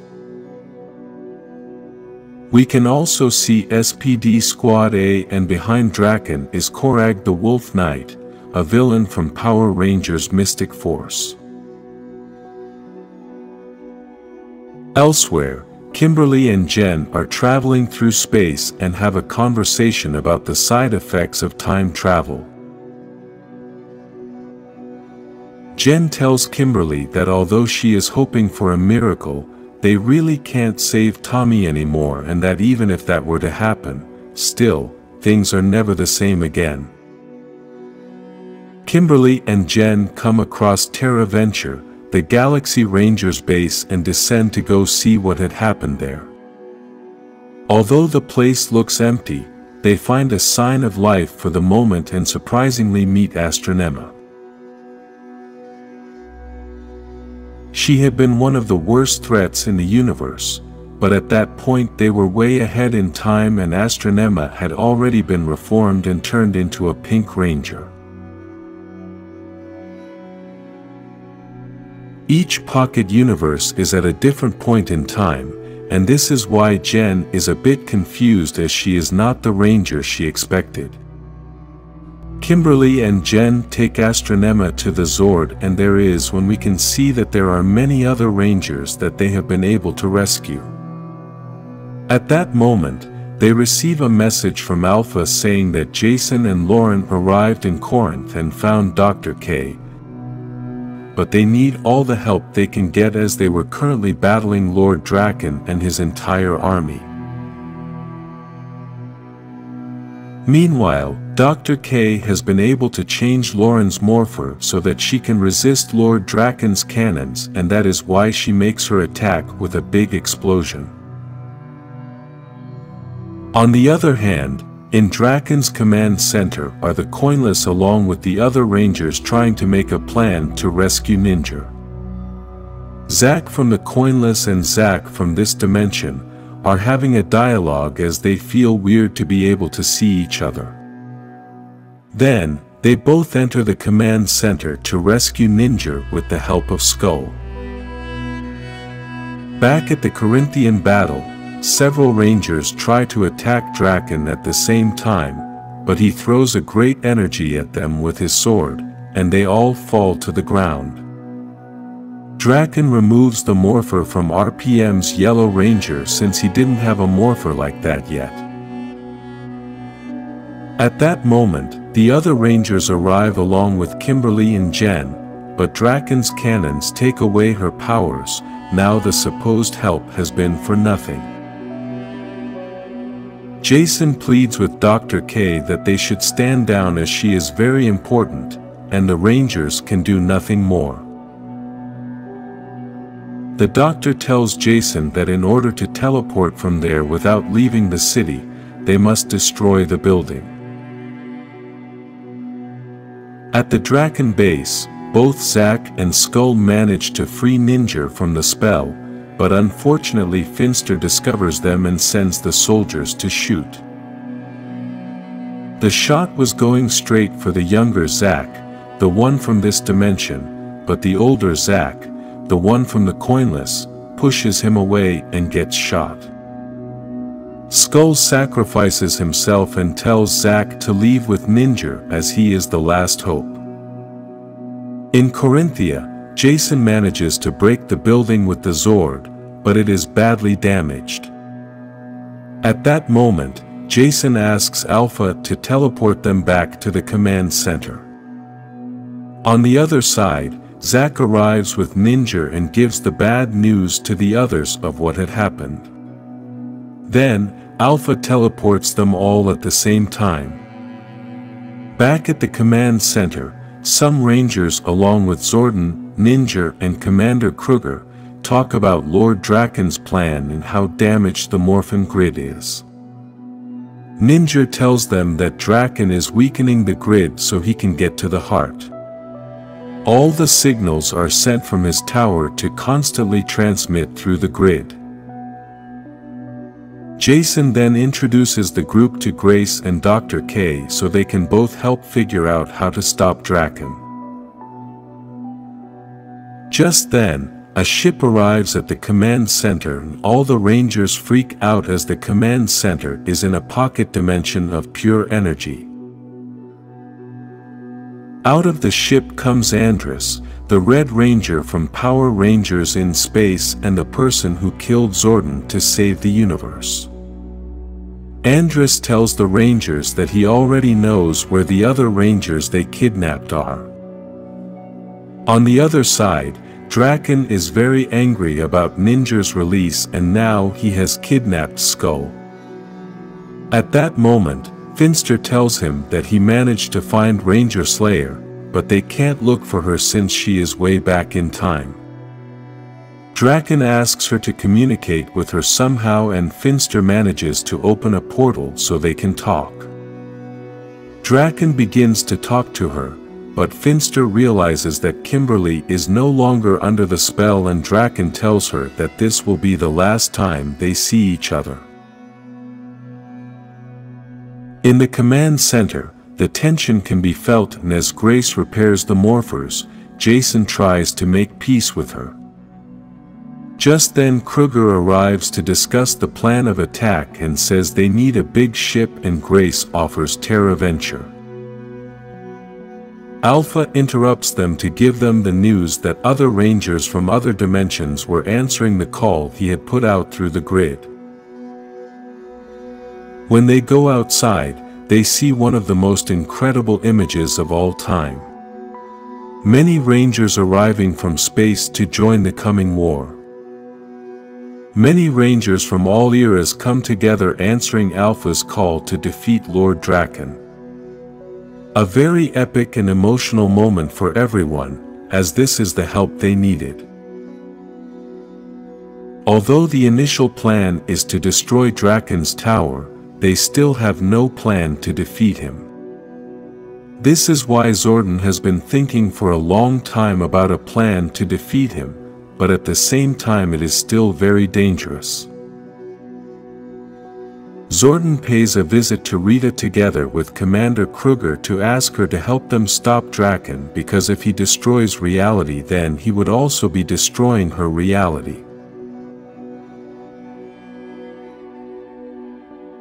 On the other hand, Drakkon prepares for battle by melting the ninja steel and transforming Saba. Back at the command center, many Rangers start getting to know each other, and Jason prepares to give a big motivational speech to all the Rangers before the war begins. After the speech, he gives the dragon powers to Kimberly so she can control the Zord. When they arrive on the moon, they are surprised by the great amount of soldiers that Lord Drakkon now had, since he didn't have so many before, and then the battle begins. In Drakkon's command center are Zordon, Rita, Ninja, and Kruger, as they must be in the center of Drakkon's energy to be able to do the magic. During the battle, the Rangers realize that Drakkon's sword can now steal the others' powers. At that moment, Serpentera, Lord Zed's Super Megazord, awakens, but is now controlled by Drakkon. Quickly, Serpentera destroys several Zords in one bite due to the large size difference. Several Rangers try to attack Drakkon, but he takes away his powers in one blow with his sword. Surprisingly, Kimberly throws the dragon's word with the power bow straight at Drakkon's chest, and although he thought it had not caused him anything, he suddenly becomes very weak and returns to his command center to then find the surprise that Rita, Zordon, Ninja, and Kruger were waiting for him. Rita had cast a spell with a candle, just like she did with the Green Ranger, to take away his powers. At that moment, Rita says that she is not going to wait any longer and plans to take his life right there, but Zordon and Kruger start to complain to her, telling her that this was not the plan. At that moment, Finster arrives to save Drakkon, and with Lord Zed's staff he gives an energy shock to everyone. Finster tries to get rid of the candle, but Drakkon tells him it is useless as the candle continues to consume his powers. Drakkon tells Finster to fill it with the power of all the other morphers, but Finster tells him that it is unstable since he only needs one morpher from each group. Drakkon thanks Finster for being concerned for his life, but then Drakkon breaks his neck. Outside there is a terrible war, but Drakkon goes in search of all the morphers to fill himself with power and presses the button to begin the transfer. The war continues and the Rangers try to take down the tower, but Serpentera, Lord Zed's sword that Drakkon now controls, prevents them from getting there.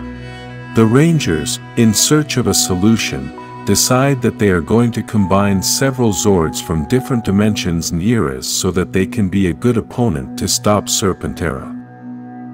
Jen does the math and decides which Zords to use and asks the Rangers to name them.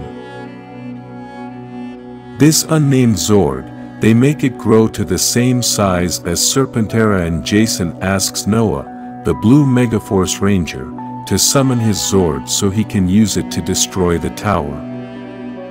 When Jason enters the Zord, he asks the Rangers who are handling the giant Super Mega Zord to stop Serpentera so he can approach the tower and shoot. At that moment, they restrain Serpentera and Jason prepares to shoot, but Serpentera manages to escape. Jason fires the shot, and at that very moment Serpentera destroys the Zord in one bite. Everyone is surprised because no one knows if Jason is alive or dead, although no one saw him get out of the Zord. With the shot, they manage to destroy the tower and the giant Super Mega Zord pierces Serpentera with the sword. At that moment, the sky is destroyed and from the crack comes out a giant Lord Drakkon with a different transformation. In this transformation we can see that his entire suit is black and gold with the heart of the Morphin grid on his chest. They all start to enter the ship to get out of that dimension, including Ranger Slayer, who was accompanying them at that moment. When they are all in the ship, they try to leave that dimension, but all of a sudden, a glow covers them completely. At that moment, time changes and transforms into a new reality created by Lord Drakkon, where Rita is his mother, Zordon is his father, and Kruger is his dog. In this reality, Drakkon is treated as a hero and as the most glorious thing. Suddenly, Kruger starts barking and Drakkon realizes that there is a threat outside and he must go out to fight. Drakkon makes his morph with the heart of the Morphin grid embedded in his chest and realizes that the threats are a tiger and a hawk in energy form. We also get to see the Dragon Zord and White Tiger Zord controlled by Jen, but they don't attack the energy animals. As they say, Drakkon has everything under control. Drakkon attacks the animals and sends them to the bottom of the sea and then is interviewed by reporters like a hero. Among those reporters were Trini and Zack, who treat Drakkon as the only hero there is. Zack asks Drakkon if he is worried that animals are attacking more and more often, and he gets angry about this question because he says that he will not allow anything to hurt the people of his world. At that moment, he hears a voice asking him, "Even if your world is a lie?" That was the voice of the real Tommy Oliver appearing from the reflection of the glass of a camera lens, telling him that nothing of that world should exist. Tommy's voice could only be heard by Drakkon, and this is why when Drakkon responds, the reporters were confused. Drakkon decides to end the interviews and leaves the place. We then get to see that Finster is the butler and Billy has become Drakkon's mechanic. In addition to this, Jason and Lauren have a ninja academy to teach others about carrying Lord Drakkon's message. At that moment, Finster warns him that there is another attack from the energy animals. Now among the animals there is a bear, which gives Drakkon a hard blow that knocks him to the ground while he keeps hearing Tommy's voice claiming him about that fake world. At every moment of the battle, Drakkon keeps seeing Tommy in every reflection he has near him, which tells him that he can't even defeat a hallucination, even though he still thinks he is a god. At that moment, Drakkon launches an energy beam that destroys part of a building and breaks all the crystals, while Tommy keeps tormenting him, telling him that he is weak since he killed all the Tommies from all dimensions to create this false reality. Drakkon goes crazy, saying that Tommy is not real and starts destroying everything he finds. In the background, the voices of the three emissaries are heard saying that this is the opportunity they were waiting for, and suddenly Tommy comes out of the reflection of one of the broken glasses on the floor. Tommy now had a physical form and goes in search of the Power Rangers to make them wake up from that false reality. He then arrives at Kimberly's workplace, who was working as a waitress, and kneels when she sees Tommy, thinking he is Drakkon. Tommy frees her mind and brings back all the memories that had happened throughout the battle against Lord Drakkon, including Tommy's death.